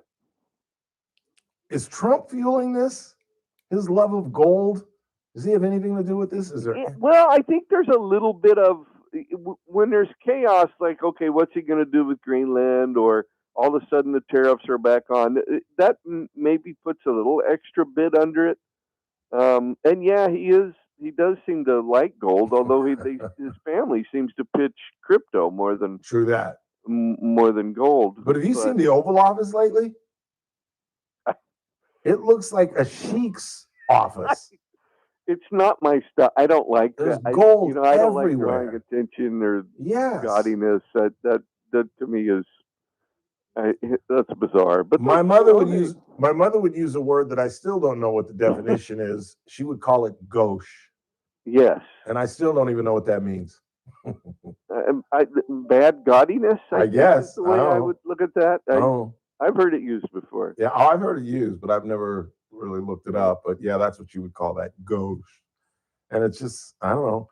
But that, you don't think that has any part of it? We have no rhyme or reason for this. Well, I mean, of course the debt went up like it always has. Oh, I didn't want to bring it up. And the dollar, I mean, we're losing purchasing power. I guess my point would be, why has gold and silver done this all of a sudden within like a year when it should have been moving up, slowly for decades? And I guess you could if you go out on a chart long enough and you could say, well, it is up. But the majority of it seems to be in a very short time frame. And that the only thing I can think of is, will people kind of wake up and get on board? And of course, if everybody moves in on the trade, because it's very, I think it's still under-owned. I mean, if you look at long-term percentages of Wall Street and how much they allocate to the sector, it's still woefully underrepresented. Yeah. But mining companies are catching up tremendously too. I mean, some of the gold mining ETFs are up over 20% in 3 weeks. That's a good thing, isn't it? Oh yeah, I mean, it's great for people like Ralph Bailey. Like to hear that. GDX year to date is up over 22%. GDXJ is up over 24%. The silver miners up over 30%. The junior silver miners are up over 36%. I mean, those are year moves in 3 weeks. That's wow, that is crazy. That is Yeah. crazy. I'm liking it because of course I allocate to the sector and it's doing well, and I'm loving life. clients are doing well. I'm happy, but for the first time, I don't know how long have I been a client? 5 or 6 years? I don't know how long. 4 or 5, 3, 4 or 5. I don't know. somewhere in there, yeah. But this is the first time that over the last month or two, I constantly read my reports. Uh-oh. No, it's a good thing. No, that's wonderful, but that would indicate to me, like, when you start counting, like, oh, let me get on and see how much money I've made today. Usually that means you're due for a pullback because, as my father would say, you're getting too big for your britches. Yeah, you're probably right. But it just brightens my day. I know. I'm just like, oh, look at that. To it because it's nice. I mean, who doesn't want to make money? Yeah, you're right. I better lay off that so I don't get all depressed. Hey, Daniel, what the hell happened? You're the mooch, Ralph. You're going to ruin it for everybody. You're right. Stop. The mush. Mush. Oh, yeah. Not the Sorry, mooch. I had the wrong, I didn't say it right. Although I have been called the mooch at times, so I'm not going to lie, but no, the mush. The mush. We got to end on a depressing note. Uh-oh. Go ahead, tell us. Which one do you want to know? Deficit. Yeah, it was another 29 billion. Well, at least we're out of the hundreds. Yeah, I mean, it has kind of Good floated back to the normal there. We were in what, over the summer months before it went. We'd had some real wacky weeks of going up 100, 150, 200. That was crazy. And we just can't explain why it falls back to the consistent 29 figure. No, that's crazy to me. Yeah, I know. I don't know. You would think like, okay, there's a one-off. It'll go right back to normal, but way up and then normal and then way up and normal. And it's not like you can say, well, okay, we bought Greenland. So where we get the money? We had to print it. But And where is all this trillions of dollars that Trump says are flooding in from other countries thanks to our tariffs? No. That's sometimes where I look at Trump and scratch my head, like, what is he?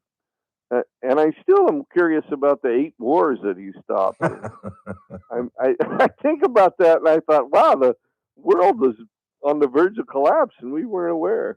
And he saved the day. He did. He's good at it. As he is wont to tell you. Just ask him. Just ask him. He'll tell you. He saved the day. The guy can talk. He got on there and he consistently will bring up the election he lost. Well, of course. course. It was rigged. Oh yeah. And I'm like, can't he let that? It may have been. We have yet to see the proof that it. I guess some people would say there was, but my point being is, why does he keep? Does he only do that because the left gets upset when he does it? I don't know. And I don't mind when he does it when he's running around the country, but when he does it on the world stage, I know it. Like, come on, Mr. President. And he'll talk for. It seems like I'll take a break and come back 30 minutes later, and he's still going. He did a 2-hour press conference. That's when people started talking about the 25th Amendment. He did a 2-hour press conference where he was all over the place. I don't think I could do that and keep Greenland and Iceland straight. I mean, give the guy, especially on, what is his favorite, hamburgers and Coke, or is that what he likes? Or? Cheeseburgers and Diet Pepsi. Diet Coke. Yeah. He throws the diet in there. Yeah, yeah. I'll have to tell my wife that I can live to be 100 doing that as well. I don't think so, Danny. Yeah, I don't think it'll work for me. Yeah. In fact, I'm going through, I'm going to have to change, I'm changing my diet as well. Oh. Yeah, my A1C jumped a little bit. So I've got to cut out the carbs. Getting old sucks. It really does, Daniel. It just, doesn't it? Yes. I really thought I'd be one of these mellow old men, and I'm not. I'm the get off my lawn kid. I have to look at a 31-year-old every day that I come to work. I just look at Burdick and I'm like, I told somebody yesterday, you'll be old one day, kid. You'll be old. Enjoy it now, because it goes so fast. God. I told somebody yesterday that not to be a cranky old man, and they looked at me like, "Oh yeah, you're a cranky old man." I thought, no, it can't be.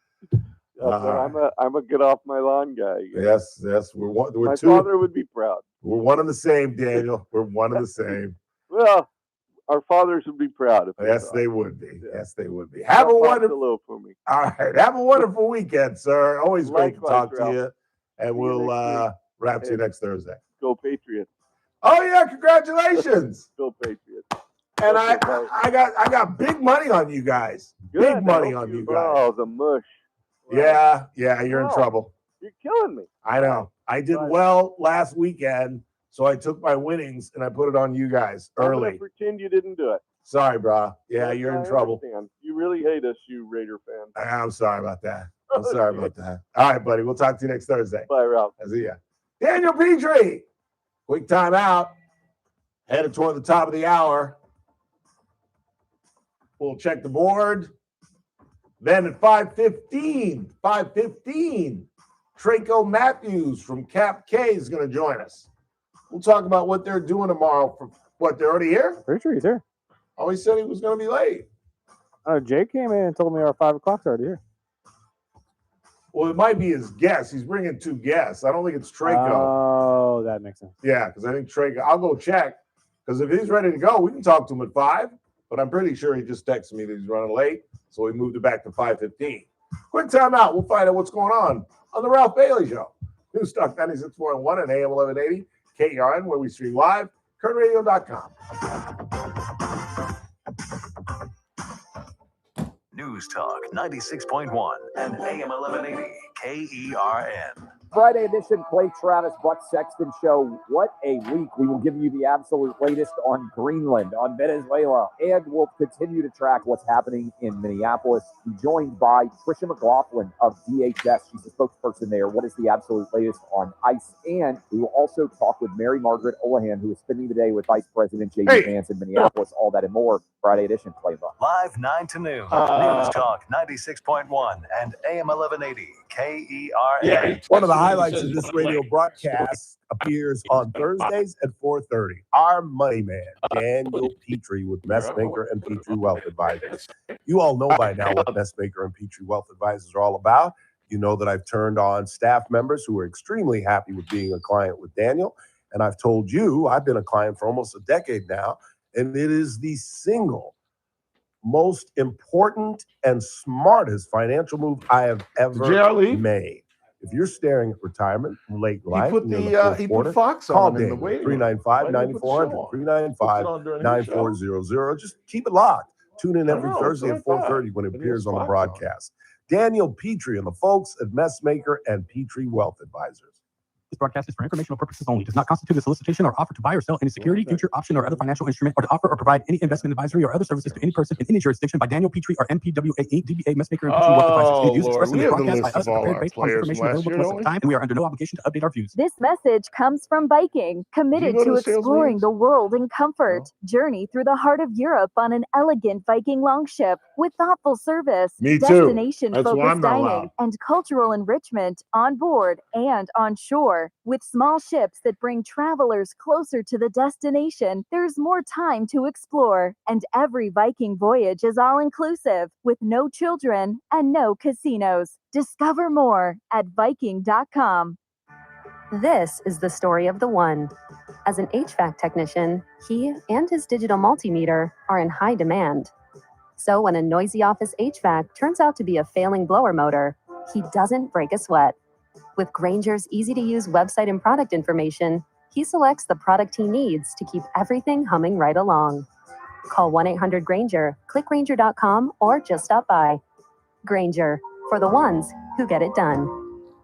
Are you looking for a hospital that truly cares for your health and well-being? At Good Samaritan Hospital, they provide high-quality medical detox, psychiatric services, and medical and surgical care. They accept most insurances, including Medi-Cal, Medicare, and Kern Family. They offer Kern County's longest-standing inpatient detox program with dual diagnosis that combines medical care and withdrawal management all under one roof. Learn more at GoodSamaritanHospital.com or call 661-215-7500. Good Samaritan Hospital. They care for their community. The Armstrong and Getty Show, weekdays noon to 2 on News Talk 96.1 and AM 1180 KERN. Now, back to the Ralph Bailey Show.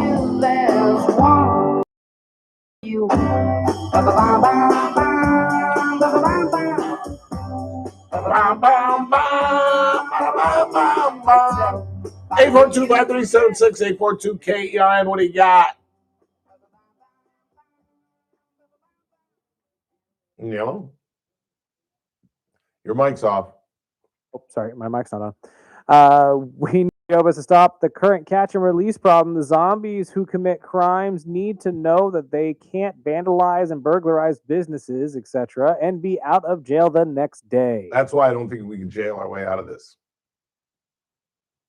Because let's say the sheriff and Greg Terry tell all of their underlings, their employees, their deputies, their officers to go out and round up every homeless person right now. How long are you going to hold them? A year? No. What are you going to charge them with? Loitering?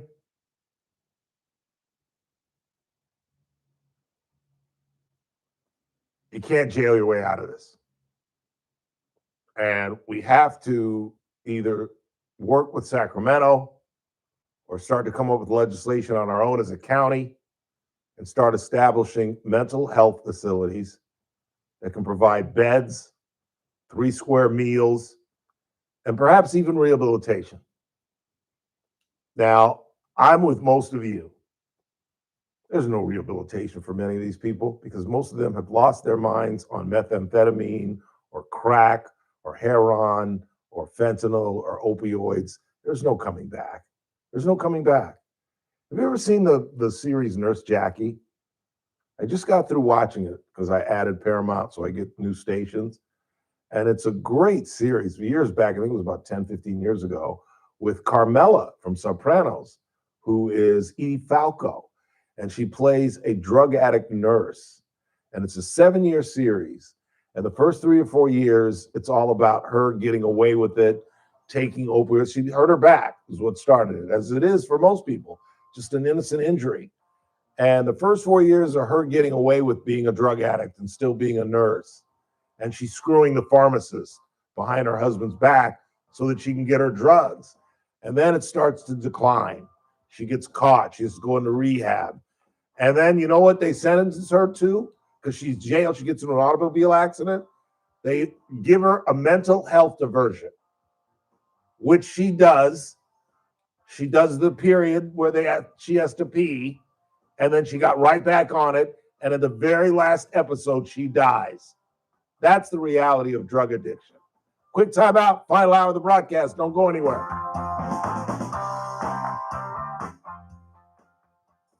This is AM 1180 KERN. Green Acres. This is 96.1 FM. Bakersfield. Online at KERNradio.com. News this hour from Town Hall. I'm Keith Peters in Washington. Vice President J.D. Vance appeared in Minneapolis today in support of immigration and customs enforcement officers. Vance says federal agents are under a lot of pressure as they try and enforce the deportation campaign. If you look at the context of what's going on, you understand that these people are under an incredible amount of duress, an incredible amount of chaos, and because of a few very far left agitators, a lot of these guys are unable to do their job without being harassed, without being doxxed, and sometimes without being assaulted. That's totally unacceptable. Oh, I'm so depressed. Local officials could be helping ICE identify and arrest violent criminals so that the operation can be more targeted. Anytime after Fox News is reporting 7 House Democrats voted with Republicans on Thursday to pass the Department of Homeland Security spending bill, despite opposition from their own leadership over unmet demands for additional guardrails on immigration and customs enforcement operations. It was bundled with 3 other bills that have broad bipartisan support. They funded defense and various other departments, including education and health and human services. Governors across the country are declaring states of emergency in advance of a powerful winter storm that's expected to affect millions of people with snow and ice. Texas Governor Greg Abbott tells KVUE Austin the state is facing a major winter storm. It's a very severe winter weather storm that's going to be crossing the entire state of Texas. We expect the weather conditions to worsen, especially going into Friday and through Friday all the way through the weekend. Forecasters warn the storm could rival a hurricane in damage to power lines and trees, especially in areas with heavy ice. More on these stories at townhall.com. You know that look your dog gives you, the one that says, I trust you completely? That look is exactly why I created Rough Greens. You love your dog like family, and you want to make sure that you're doing everything you can for their health. Greetings, naturopathic Dr. Dennis Black here. And what most dog owners don't realize is wet or dry, dog food has been cooked at such high temperatures that all the live nutrition is gone. It's dead food. That's why so many dogs struggle with dull coats, sluggish energy, joint pain, and digestive issues. They're literally starving for the live nutrition their body needs. But with the live vitamins, probiotics, enzymes, omega oils, and antioxidants in Rough Greens, your pup has everything they need to stay happy and healthy. Don't change your dog's food to improve your dog's health. Just add a scoop of Rough Greens and watch your dog come back to life. Get your free Jumpstart trial bag today. Just cover the shipping. Go to roughgreens.com. Use discount code LOOK. That's ruffgreens.com. Discount code LOOK. From the KERN Newsroom, your live and local news update on News Talk 96.1 and AM 1180 KERN. A disappointed sheriff. I'm Chris Davis. Kern County Sheriff Sergeant Ryan Dunbeer, a near 25-year employee of the Sheriff's Department, was under the influence of drugs when a search warrant was being served at his house, says his boss, Sheriff Donny Youngblood. Well, what is unusual is the tenure of the employee, 25 years on the department, rank of sergeant. That's really unusual and unexpected. I can't explain it, but can understand it. That's what he told reporters about the arrest in which Dunbeer is accused of taking 3 meth pipes and drugs from the evidence room. Dunbeer is suspended and faces 6 charges. You may get to see the historic Summer Station in downtown Bakersfield become something once again. The Bakersfield City Council has voted to keep up its lease. The city leases it from Union Pacific, and with that, the city is paying for upkeep, maintenance, and may end up paying for millions of dollars in renovations to preserve it. The train station hasn't been used as a depot since 1971.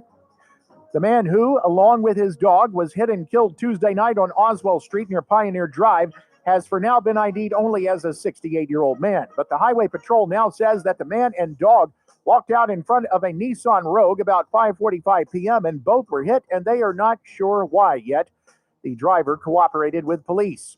Homicides in Kern County were down by 7% last year, according to a new report, with 76 reported for the entire county. Jail beds are becoming more scarce in Kern County, and Bakersfield was fearing that some low-level offenders might have to be let go. The city council has voted to enter into an agreement to keep some of those people instead at the Taft Community Correctional Facility. I'm Chris Davis in the KERN Newsroom with news every half hour and when it breaks on FM 96.1 and AM 1180 KERN. What do you think, this is the Army where you shoot them a mile away? You got to get a post like this. Bing, you blow their brains all over your nice Ivy League suit. It's the Ralph Bailey Show on News Talk 96.1 and AM 1180 KERN. Now make sure you leave the house when you make the call. You understand me? You hear me? Call from an outside line. I mean it. Call in or text to 661-842-KERN. That's 661-842-5376. Listen live at KERNradio.com. Now, the host you've been waiting all day for. Live from the KERN studio, here's Ralph Bailey. Final hour of the broadcast on this Thursday, 22nd day of January. It's the Ralph Bailey Show on News Talk 96.1 and AM 1180 KERN, where we're streaming live at KERNradio.com. Coming up after the break, talk with Traco Matthews over at Cap K. They are honoring fathers tomorrow, as well they should. We'll have Traco break down what they are up to. Then at the bottom of the hour, we'll talk about the Supreme Court and how they are leaning, according to pundits, to agreeing with Lisa Cook, a Federal Reserve Board member who the Trump administration says was involved with mortgage fraud.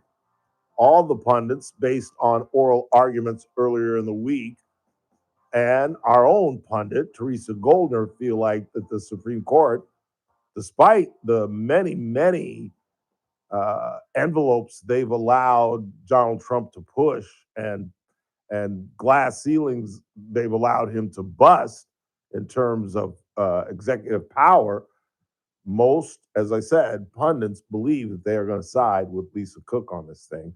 You will hear from Teresa Goldner. We've got up some audio from her from Tuesday. And we've got some other miscellaneous news and notes we'll get to before we get out of here. So I can go home tonight and watch Coco Gauff. She is playing a fellow American who I've never heard of, coming up, I believe. Is it 7 o'clock or is it already underway? Because I saw 7, which might mean 4 our time. Nope, 7 o'clock our time. Pacific? Okay, outstanding. So I got something to do. Baptiste? Never heard of her. Exactly. 842-5376, 842-KERN. Who you got? Cindy is online. Cindy, what's really going on? Hello, Ralph. How are you? I'm extremely well, thank you. What's happening?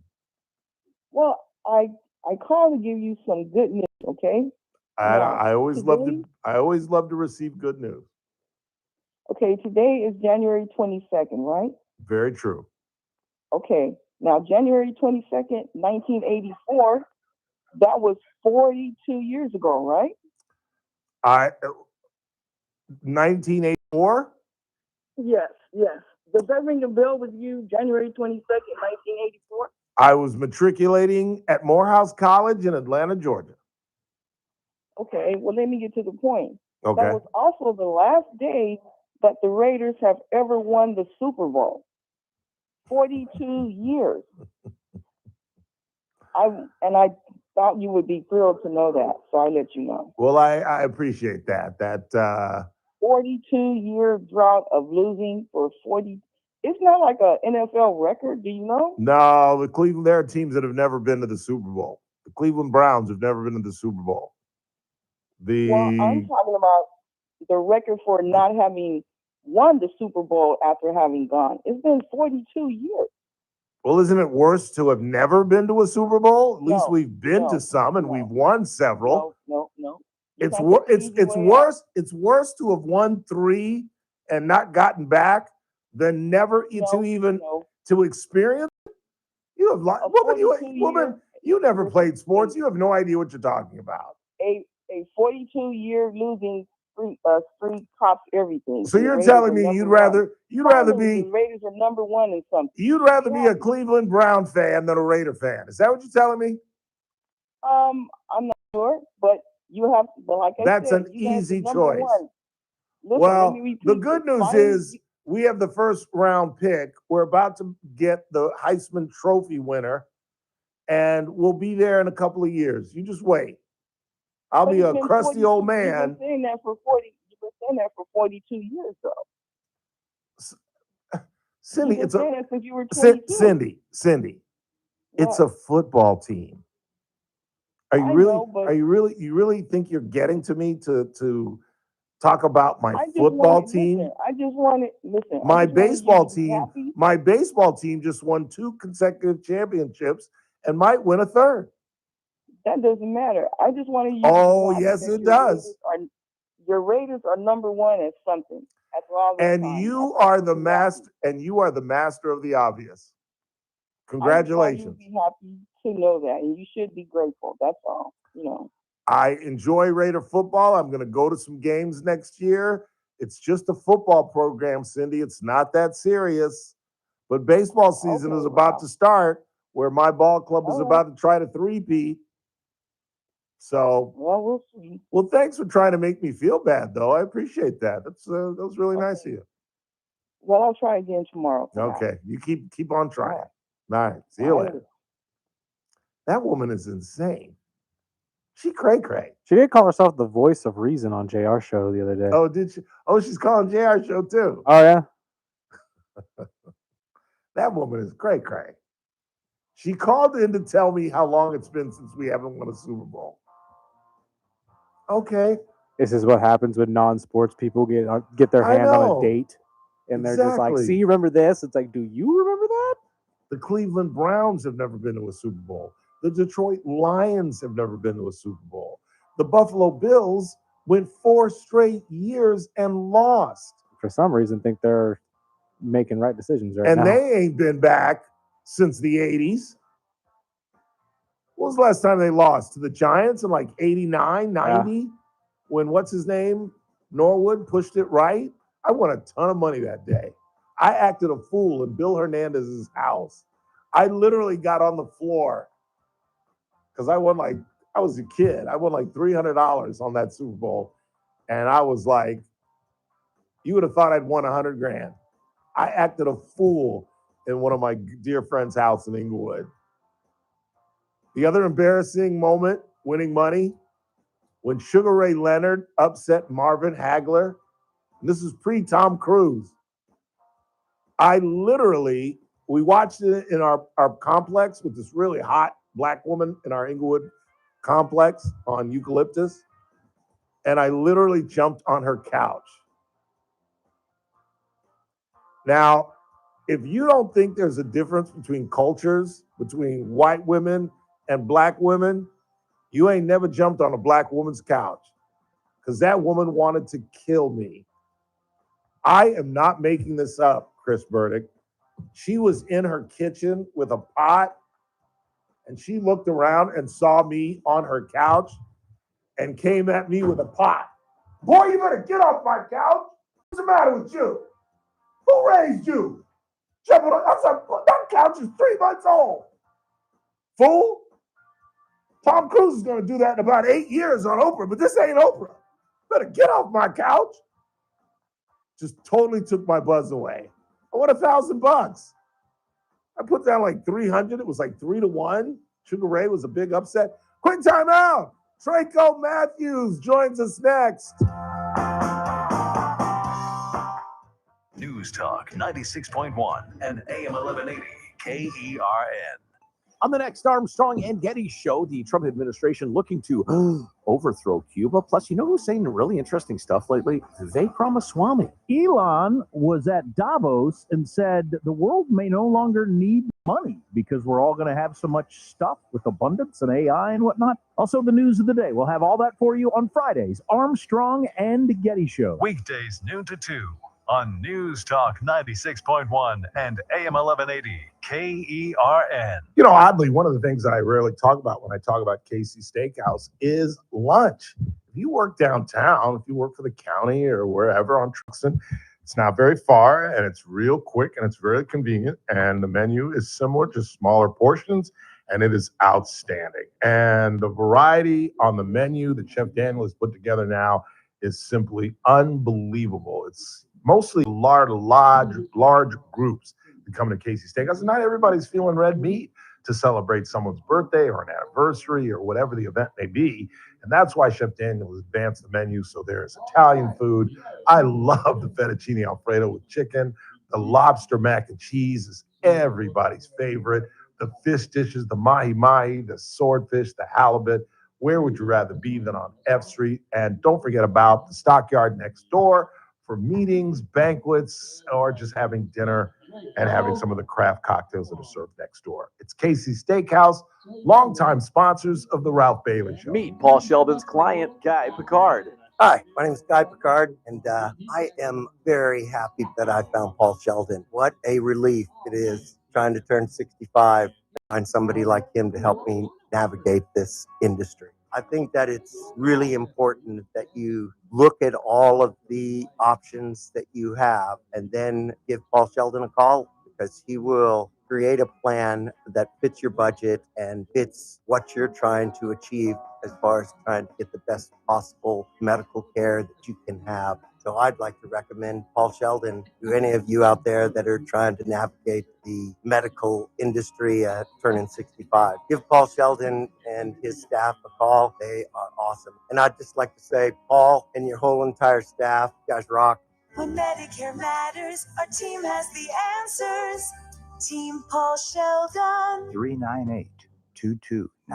The following is a paid advertisement by Family Vacation Getaways with the purpose of soliciting sales of vacation ownership. For complete details, visit fvgradio.com. If you want 100% complimentary stay at a luxury resort in Cancun, airfare not included, then Family Vacation Getaways is your ticket to paradise. See website for complete details. We're giving away 5 days and 4 nights to the first 50 callers who can name an animal that lays eggs and is not a bird. An animal that lays eggs and is not a bird. Do you know it? Call now, 800-417-6411. 800-417-6411. You're also eligible for an exciting bonus vacation to Orlando, Florida for just $498. And don't worry about anything ruining your plans. We can extend your travel up to 18 months. Name an animal that lays eggs and is not a bird, and you get a complimentary Cancun resort stay and an optional bonus vacation to Orlando for just $498. What are you waiting for? Call 800-417-6411 and give us your answer. The proceeding is not a contest and is a paid advertisement by Family Vacation Getaways and not sponsored by this program or its affiliates. The Clay Travis and Buck Sexton Show, live 9 to noon.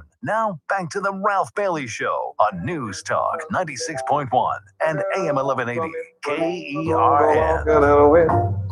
She passes each one, she passes goes.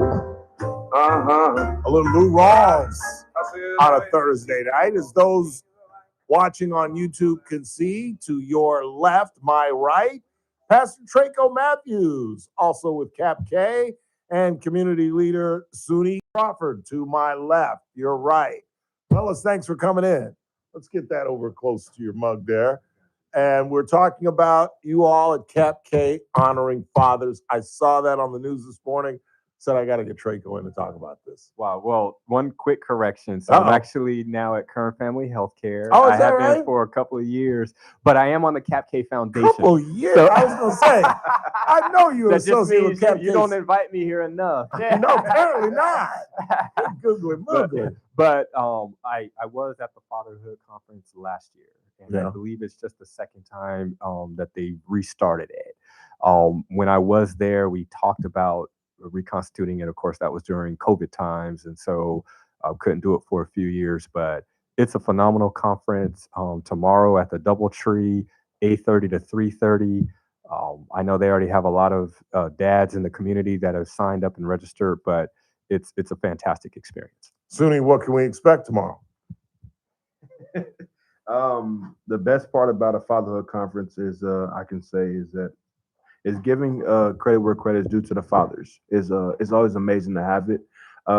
Me being 31, I could say being part of Kern County, it's a blessing to see men's conferences. Yeah, to support the fathers. Absolutely. And I joked about it at the top of the show because there's a classic Cosby episode about what fathers get on Father's Day, an ugly tie, and Mom, it's a huge day. We got to go to dinner. We got to get Mom's gifts and planning trips to Bora Bora. Yes, and dads get the short end of it. They truly do. And in the Black community, we're certainly trying to strengthen the idea of fatherhood.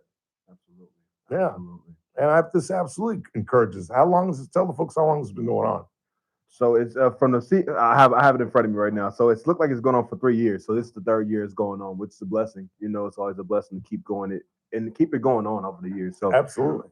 But there will be breakout sessions. There's going to be lunch involved, and there's also going to be some giveaways as well too. So you know, I guess if they get some questions right, they may leave with some different things, which is really cool as well. So. That is cool. Talk about some of the sponsors that have helped you out with all this stuff. I'm gonna pass the tray. So there, this is actually a program that is run through the Head Start program. Okay. So they do receive federal funds for the most part, and they are. It's a blessing that they are allowed to use some of those funds to actually put on professional development conferences like this. Yeah. Programs that obviously Head Start, most people assume by default that it is, not exclusively for moms, but primarily for mothers. Right. And so programs for moms, everyone's like, oh yeah, that makes sense, check the box. But this program actually was around years ago here in Kern County. So the director at CAPK, I used to work with her, Yolanda Gonzalez, amazing. And great person. She's amazing. Yeah. And so I remember, like I said, during COVID, while I was there working with her, she was like, I want to bring the Fatherhood Conference back. I want to bring it back. And to see it reconstituted, relaunched, I think it's better than ever. I got to attend last year. So in addition to the breakout sessions, I actually got to be one of the presenters. And nice. So we talked about setting goals and continuous improvement, how you do that just as a person. And there were lots of dads in the room, but there were some women there too. And there were some moms and families. And so it was great. But the keynote lunch speakers were amazing. It was a dad and a son combination. And I left inspired. I was just there for the free food. But but I walked away thinking this is absolutely phenomenal. Yeah. Because I'd love to get both your thoughts on this. I think we're in crisis when it comes to men. I truly do. I mean, everything, it seems, gender-wise has switched. We tried to encourage women to go to college because when I was growing up, it was 60-40, if not 70-30 men. And we wanted to make that equal. But now it's 60-40 women. And it seems like all these statistics have switched. And we've got 3 Black men talking about this, but it's not just the Black fathers. It's a crisis in this country of fatherhood and responsibility and doing the right thing. I don't know. What do you think? No, so yeah, obviously my pastor hat comes into play on this topic. And, there's so much data out there. And then if you know Michael Turnipseed, he'll always ask, he was here earlier. He was here about an hour and a half Okay, ago. there you go. He always says, Trey, what are we doing about the boy problem, the dad problem? Because our boys, especially boys of color, they're just not going to college. Yeah. They're not getting married. Yep. They're not progressing at the same pace as the women in our communities. Yeah. And so it's an equity approach. So years ago, because women were not allowed to go to public universities, there were a lot of programs and a lot of things to say, hey, we've got to get them up to speed. And then it's just a matter of timing as well. Psychologically speaking, women their brains solidify faster than men's. And so they take advantage of those programs when they're 18, 19, 20. Yep. Guys don't always. No. And then 27, 28, you know, all of a sudden they're like, hey, I need to get my life together and start to chase excellence. And so if you have no programs because you have forgotten that they're still there, that they still want to learn and grow, you start to see gaps over time. And I think that's what we're experiencing in our communities. Yeah. And soon that gap just perpetuates itself because men and women are different. Now, I'm not talking about the three men in this room, but most men just want a good looking woman. Okay? Now, again, I'm not talking about the three fellas in this room. I have one. But most, you got yours. I got mine, yeah. 25 you years. got yours. But women want somebody who got something going on. They don't just want a trophy husband. They want to know your credit score. Do you got a BA? What is your future? Right. You know what I'm saying? And if we don't catch up, this gap is just going to get wider and wider and wider. So I think, and my take on that is about the fatherhood conferences. I have a son already, so my son, he's just turned 3, so he's about to turn 4 this year. So great age. It's so I end up having a son in Texas. With the difference is that I will say is that, you know, being a newer father, I can say that when it comes down to the impact that the fathers have on that child, is that it's so important for us to. But also I want to say something about is of what helped me through mines. My father, everybody know my father, Wesley Crawford Sr., and we all know him, right? I didn't know that was your dad. Yeah, that's my father. I did not know that. So I feel like I know you now. So the funny part is that when it comes down to it, we have to train them up to be the better men that we have to train our child and up to what we want them to be, not just and also help them to become better men itself. But when it comes down to it, based on my experience working with young men in the college, K through 12, mentorship, and everything else, I realized that what saved me and for it to get to where I am now is mentorship. Having those brothers around, the kind of like, even when I was messing up and maybe not going to class, maybe not studying, I had some older gentlemen be like, hey man, listen, where do you want to go? Like, because if you want to do something better with your life, like at the end of the day, what you're doing isn't really helping. So I also had some people. So I think the thing is, when it comes down for building up our next generation, this is where us as men, we have to come in together because it takes a village. Yeah. And without that village, you know, sometimes like Pastor Traco said, we find that gap. And with that gap, it creates a wider margin. And I think that's one thing I could say with what our women do. Our women actually are there to make sure, hey, sis, hey, let's fix this, you know. So I think as Black men, we also have to be, because when we think about sports, like when we play sports, we have our coach, we mess up on a play. Our coach tells us, hey, either get it right or you're coming out the game. That's right. And that's really the simple fact of it all. So I mean, at the same time, if we take the same approach with our young men, I feel like we will change and lessen that margin. So I think that's my take on that one as well. And it's so important, the two-family home, the two-parent home, because just my own personal experience, I always felt like my mother was the president of the United States and my father was the Secretary of Defense. and just his presence. If I'm a horrible human being and I have one decent trait, it's my work ethic, because I saw it. You know what I'm saying? I had a father that I saw very rarely miss work, where he was gone before we went to school and he would have to go back to work after he had dinner. And it's so important to see that. And it ingrains in you, I would think. You know, it reminds me of a statement that Michael Bowers always says. The genius. Yeah, the genius. People usually can't be what they don't see. Exactly. So that example is critically important. But back to one of the points that you made, yes, it's good for children to have two-parent homes. They're much more likely to not grow up in poverty if they have two parents as opposed to just one. But also, it's good for men. I shared this statistic with some of my Kingdom Men of Action guys in a leadership development cohort. What percentage of millionaires do you think are married? 85%. Yeah. And in healthy, godly marriages, like that's not a stat a lot of people talk about. That's right. And so it's good for men as well to have that responsibility. Yeah. Like Suni was talking about, the motivation to work hard, to continue to support, and to maintain that ambition. And I always point out to young folks, because they look at athletes. Yeah. I ask them, who are your favorite athletes? They'll start naming names. They'll say Shaq.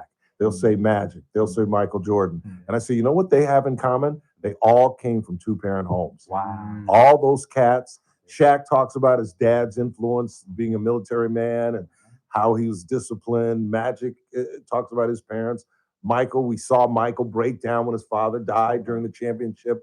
All these superior athletes came from a disciplinarian background and seeing that work ethic in the home. That's right. It's absolutely vital. I'm running out of time. Tell us how folks can get involved and give us the time again and where it's going to be tomorrow.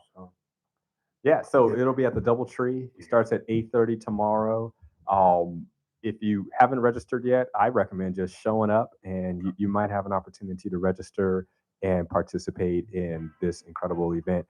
It's designed to be an annual event, so we definitely should have one in 2027 as well. Outstanding. Suni, good to see you again, because now I feel like I know you. And Trago, you got to get back in here more, man, or send me your resume or something. I got to keep up. I'll get you back in here. Trago Matthews, Suni Crawford. Quick timeout.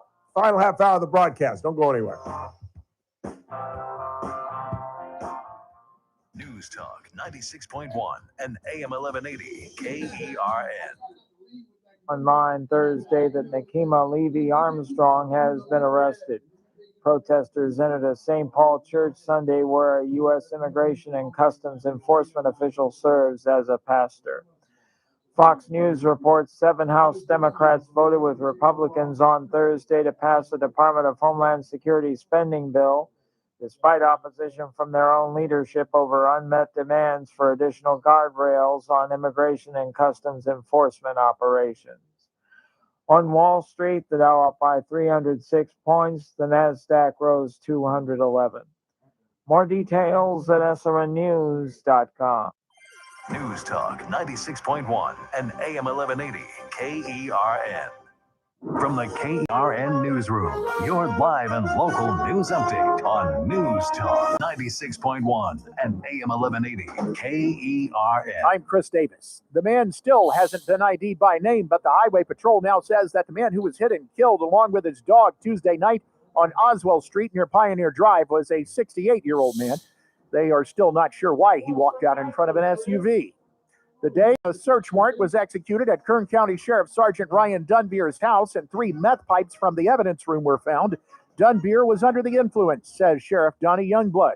He tells reporters he's disappointed in his 25-year employee.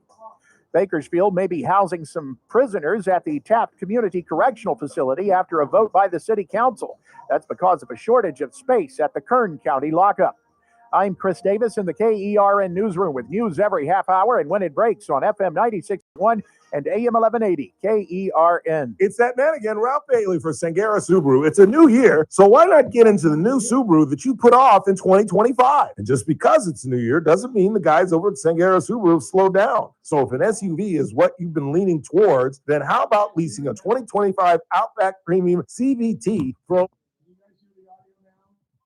36 months and just $4,800 due at signing. Let me say that again. $229 a month for a brand new Outback. And the offer ends February 2nd. So stop by and see my good friends Damon Culbertson and Hassan Levy. Pick out your new Outback and hit the road. And remember, every Subaru comes standard with symmetrical all-wheel drive. Sangera Subaru, paving the way for a better community. 5500 Gasoline Alley Drive in the Bakersfield Auto Mall. Through February 2nd, 2026, lease 2025 Outback Premium CVT, model code SDG-13 for $229 a month for 36 months, $4,800 due at lease signing plus tax and license, security deposit, 10,000 mile year limit, 15 cents per mile overage, MSRP $36,506, VIN number S3333175, financing for well-qualified buyers only, subject to credit approval, offer ends 2/2/26. I actually drive better when I'm high.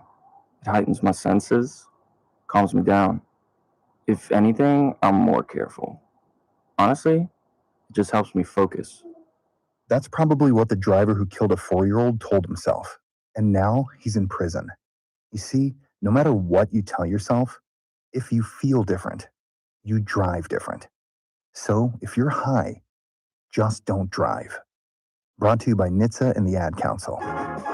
The JR Show, weekdays at 2 p.m. Last question. What is your favorite thing to do as an 8-year-old? As an 8-year-old, Hurry up. You only got 30 seconds. Play volleyball. Not hang out with Dad. Not come on Dad's radio show. Not. Because I hardly do it. I've asked you a million times and you're just like, no. All the fun stuff I do with Dad. No, just play volleyball. Weekdays at 2 p.m. News Talk 96.1 and AM 1180 KERN.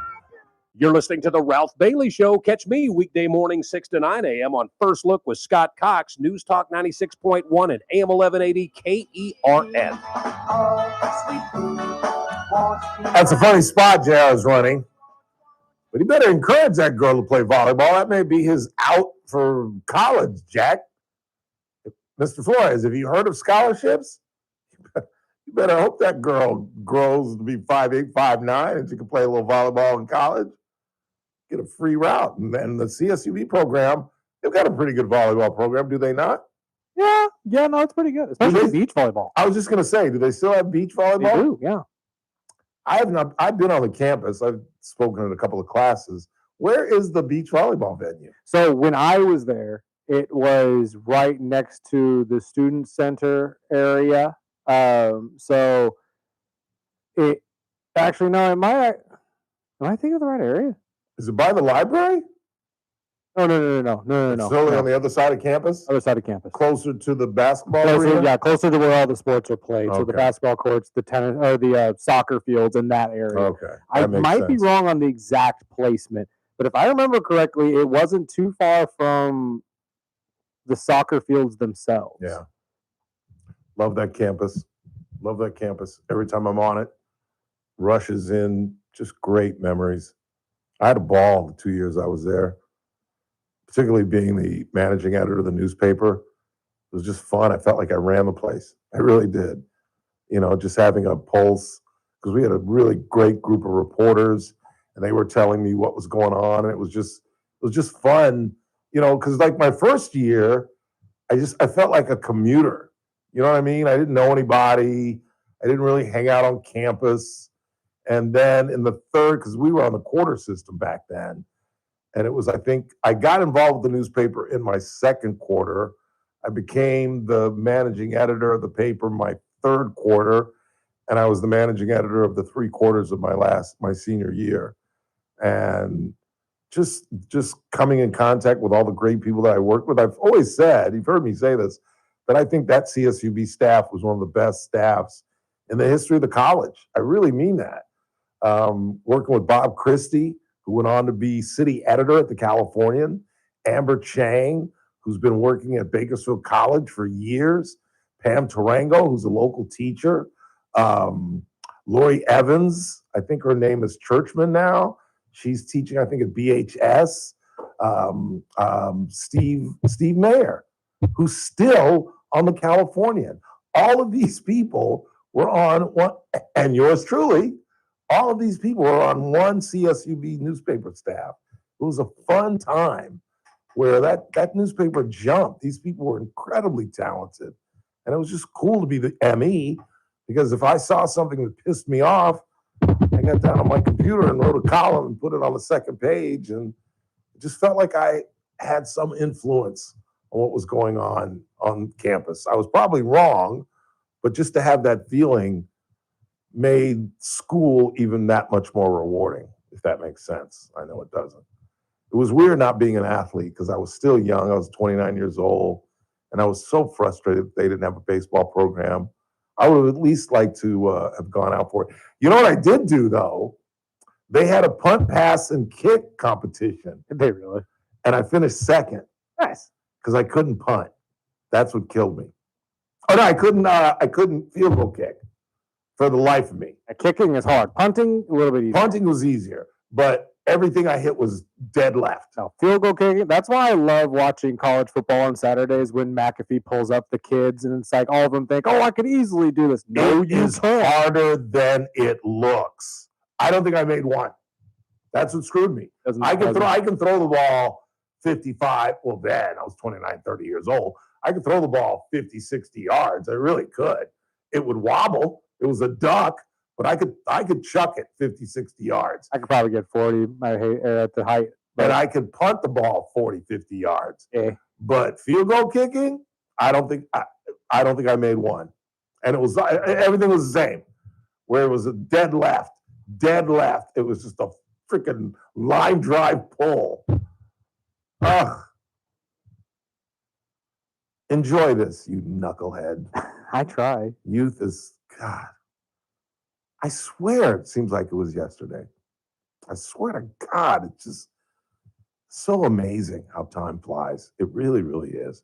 842-5376, 842-KERN. What do you got?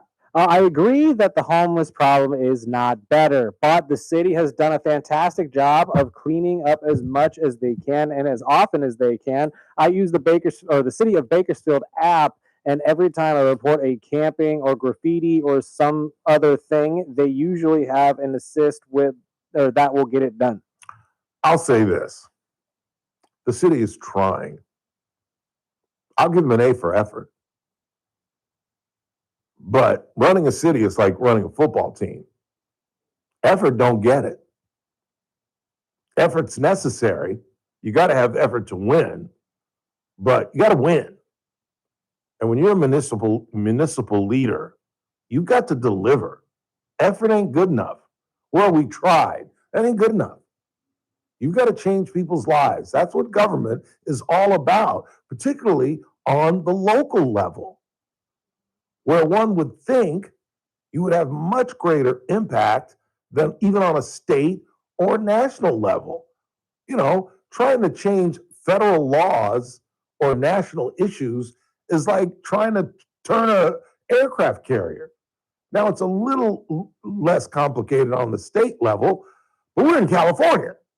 So it's still incredibly complicated. So, and you've heard pundits say this, I'm sure, the most important government is local government, because the supervisors and the city council members can actually have respective impacts on the county and the city. Now, I don't have a problem so much with our board of supervisors. I think they do a pretty damn good job, actually. I have problems with them at times. The weed thing, I think, is an idiotic deal where we could have been making millions of dollars on marijuana, and the supervisors just won't go along with that. There are other things, but the city council is a joke. Our municipal leadership is a joke. And I don't think it's ever going to change until we change the charter and make city council positions full-time so that they are competitive. One of the issues that we have in this city is that our city council races are not competitive. And it filled my heart with glee to hear Michael Turnipseed tell us that Bob Smith's got a challenger. Andre Gonzalez's seat is up for grabs, thank you, Jesus. And that at least some of these guys are going to be challenged. And I hope that we challenge these men in the frame of a Manpreet Kaur or a Zach Bassertash. Now, I know what you're saying. They're on polar opposite sides politically, but they're young people that are passionate about what they're doing and who, for their own sakes, want to change this community. They don't want to be my age and have this community be the same and have absolutely no impact. I'm not sure about that for the Bob Smiths of the world, the guys whose most of their life is in their rearview mirror. I'm not certain about their commitment to the future.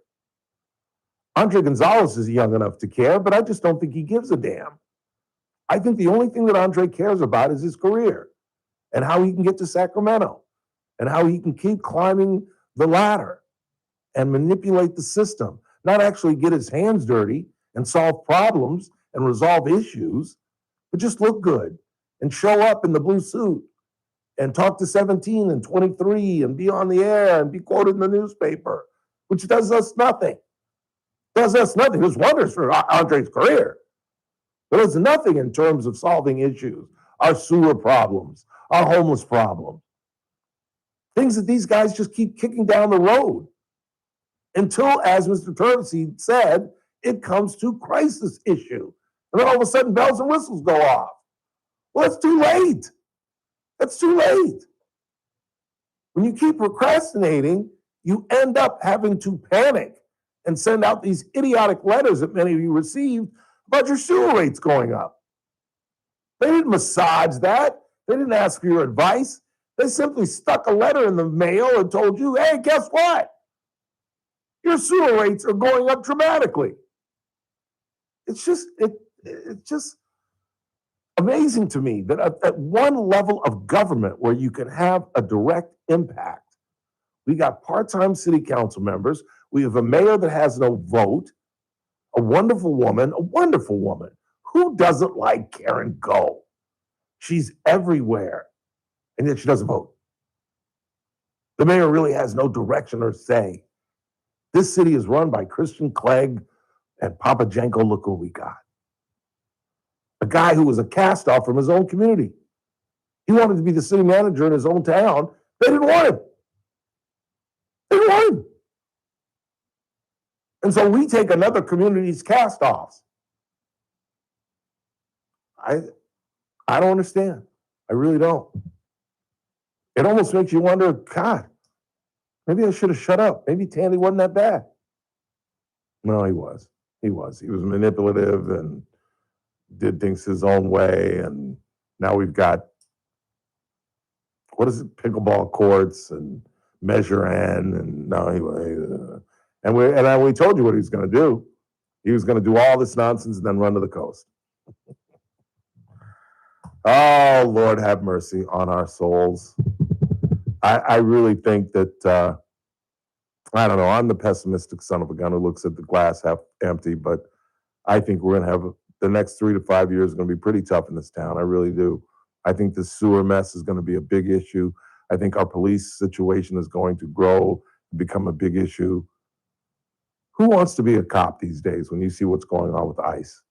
How in the world can we recruit law enforcement when honest citizens are going out and doing their best to hamper what these men and women have to do? I think it's going to be a tough 3 to 5 years in this community. I really, really believe that. But we're strong. We can withstand it. What's the old phrase? Bakersfield strong. I wish I had better news for you. I really did. I really do. And maybe I'm wrong. What do I know? What the hell do I know? I'm a LA kid. What the hell do I know? Let's go ahead and take our final break of the night. When we come back, we'll wrap this thing up, check the board, see what you all are talking about. Tomorrow's a Friday. Good friend of the program, Rick Bentley. We'll talk about the Oscar nominations. Sinners got snubbed at the Golden Globes. But did you hear what happened this morning, Mr. Burdick? I saw something happen with the movie, but I haven't seen it. It shattered the record for nominations. Ooh, sweet. Titanic had the record at 14.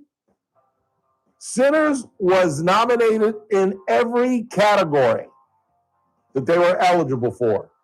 16 categories. Wouldn't it be classic if they don't win? Oh, there'll be some trouble because it involves. That was the best movie last year. So if you don't win something, there's some. Taylor, Michael B. Jordan, Delroy Lindo got nominated for the very first time. Brothers like my age, if not older, been acting for 40, 50 years, got his first Oscar nomination. If they don't give that man a trophy, if for no other reason that, then you may remember, if you don't know who I am talking about, Delroy Lindo, he was the drug dealer in Malcolm X. Remember when Malcolm was young and he was a criminal, he was running around Boston, and he had to dodge the drug dealer who he ripped off? That's Delroy Lindo, and he's been in many other movies. But yeah, Sinners not just absolutely dominated. And guess what got no nominations at all, Mr. Burdick? I'm actually not sure. Wicked. Really? 0. Well, did it come out too late? No. So it did make the cutoff. 0. Oh, to be honest. Yeah, it wasn't that good. No. Even Rick told us that. Well, we'll talk Oscar nominations with Mr. Bentley tomorrow. And, of course, Brandon Lang. 4 teams left in the National Football League, and he's going to come gloat. Don Kessler, he's going to probably mention you. Indiana did Miami covered, I should say, as per Mr. Lang's prediction. He'll join us tomorrow. It's the Ralph Bailey Show. News Talk 96.1 and AM 1180 KERN. We're streaming live at kernradio.com.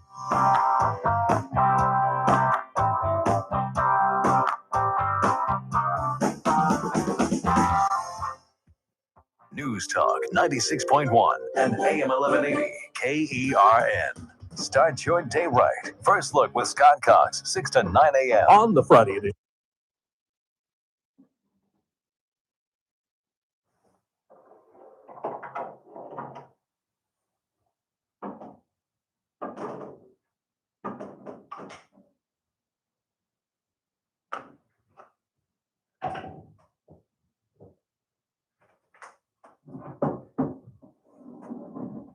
So Ivan Harlander.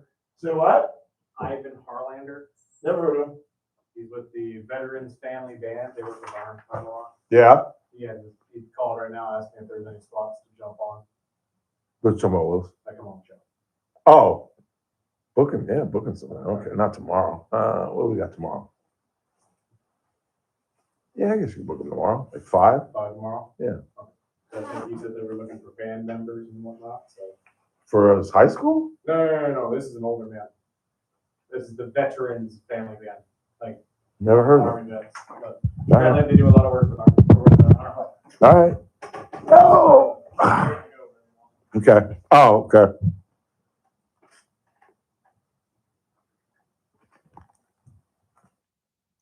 You ready? 3, 2. So Zach Bashertash's stock just went soaring in my mind after the display he put on last night. Putting it bluntly, things aren't getting better, Andre Gonzalez, Bob Smith.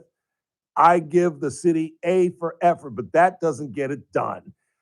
Andre Gonzalez expects us to not believe our lying eyes and think that things are getting better. They're not, and we need to change course. 3, 2. It's that man again. Look what's coming up on the Friday TRBS. Well, it's a Friday, so Rick Bentley will be here. We'll talk about the recently released Oscar nominations, and Brandon Lang will gloat about his Miami pick and give us a heads up on the NFL, AFC, and NFC Championship Series games. God damn it. 3, 2. It's that man again. Look what's coming up on the Friday TRBS. Well, it's a Friday, so Rick Bentley will be here to break down all the Oscar nominations. Brandon Lang will gloat about his Miami victory and give us a heads up on the AFC and the NFC championship games. All that, me at 3. It's TRBS, News Talk 96.1 and AM 1180 KRN. I'll see you at 3. Closer to the destination, there's more time to explore, and every Viking voyage is all-inclusive with no children and no casinos. Discover more at Viking.com. I'm Ed Evans, CEO of Consumer Cellular. You know, the big wireless companies say they have discounts for people over 55, but unless you're willing to sit on hold and ask, you're probably paying more than you should.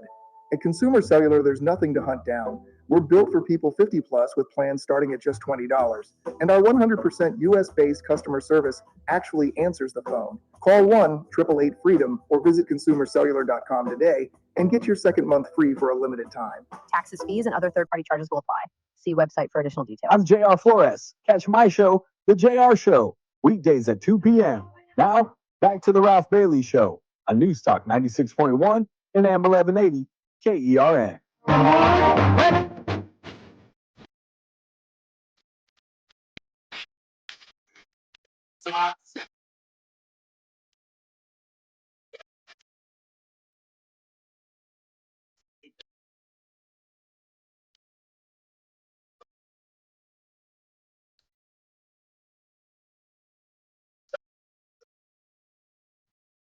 He used to carry his guitar in a gunny sack down the railroad tracks. Chuck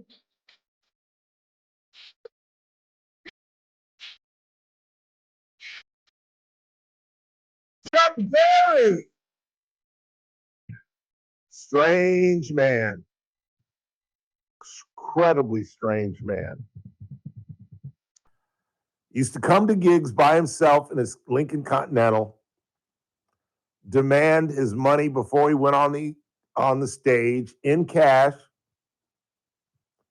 would pack up his guitar, get his bag of cash, throw it in the trunk, and go on to the next city. And then he got involved in this whole thing about, do you remember this, Chris, where he was putting cameras in his bathroom? I do vaguely remember this. Like, why would you want to see someone urinate or go to the bathroom? It's not as if they stand there naked. You know, it's not like the Aaron Andrews guy who was peeping through the people and got to look at Aaron Andrews naked. I wouldn't mind doing that. Not breaking the law, but seeing Aaron Andrews. But I mean, to see somebody go to the bathroom?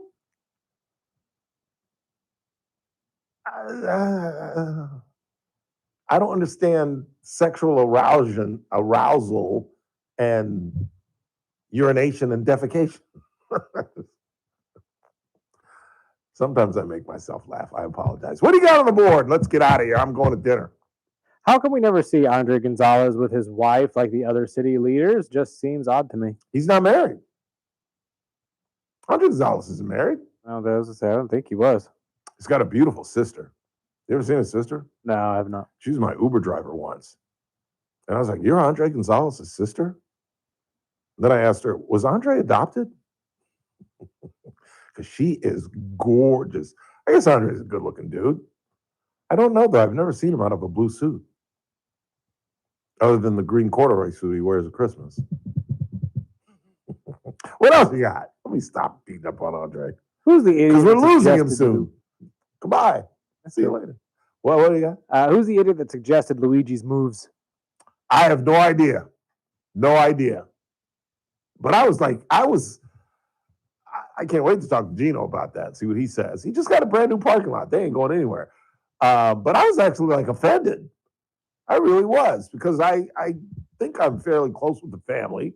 And I think I know how much to not only just Gino, but to Lynette and Monica, his two sisters, and certainly to Tonya, his mother, and his late father, Monty. You know, that thing is a shrine to them. Imagine if you owned a family business that was 115 years old. So wouldn't that make it would have to have been Gino's great-great-grandfather, right? Because let's say Monty was 70. I don't know how old his father was when he passed, but let's say he was 80. So that gets us what, to like 1940? So that means his father would have been born, Gino's great-grandfather would have been born probably 18 something. So yeah, it's his great-grandfather who started it as a grocery store just to help feed the immigrants, the Italian immigrants in the area. And I'm lying. It started just to feed he would cook for the immigrants. And then as it got up on its feet, it became like a grocery store, which is the deli. And then it became like a deli, and then it advanced. And we're talking about 115 years of history.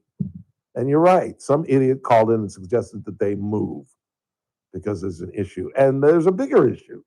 As I said, when I responded to the idiot, if we begin just abandoning the poorer neighborhoods in our community, they're going to get even worse. Do you not understand that?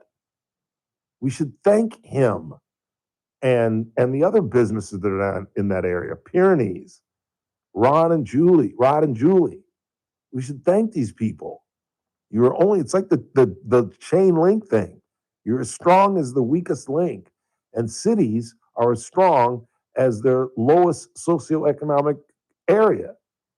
And if they're blighted and ghettos and not worth visiting, that brings the whole overall picture of your city down. Don't you understand that? Even an idiot like me understands that. One more, and I am Audi 5000. JD has chimed in. Says, "Get off my lawn" is right. I told my kids I might be like Clint Eastwood in Gran Torino. That's a great picture. That's a great picture with a great soundtrack that was done by. Any guesses? Not off the top of my head, no. Ah, come on, take an educated. Just take a shot. You might get it right. Let's see. Frank Sinatra. No, I'm just kidding. Was this all modern music? Yes. You won't get it. Dre? Clint's son. Really? The actor? Clint Eastwood's son. And it's a great song. I can hear it in my head, but I can't, for some reason I can't hum it. But it's a great, the final song, the beginning and the ending song. Score, thank you. Yeah, Clint Eastwood's son did the score. That's a great picture. It really is. I don't know why it was when you said soundtrack, I for some reason went to like old school soundtracks of old songs that are actually in the movie. Right. No. I wasn't thinking of score. I should have said score. Yeah, you're right. That's more accurate. That's what my money does. That's what Tempro does. I got to get out of here. For Chris Burdick, I'm Ralph Bailey. Want to thank Mike Turnipseed, Traco Matthews, and Daniel Petrie. We'll see you tomorrow.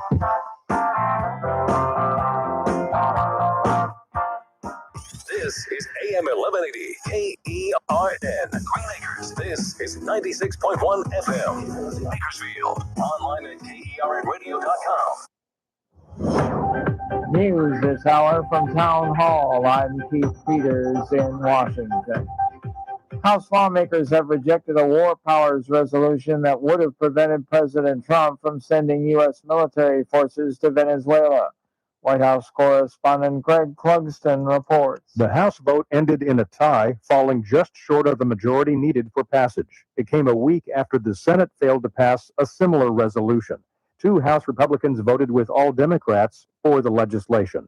The War Powers Resolution would have directed the president to remove troops from Venezuela, even though the Trump administration told senators last week that there are no U.S. forces on the ground there.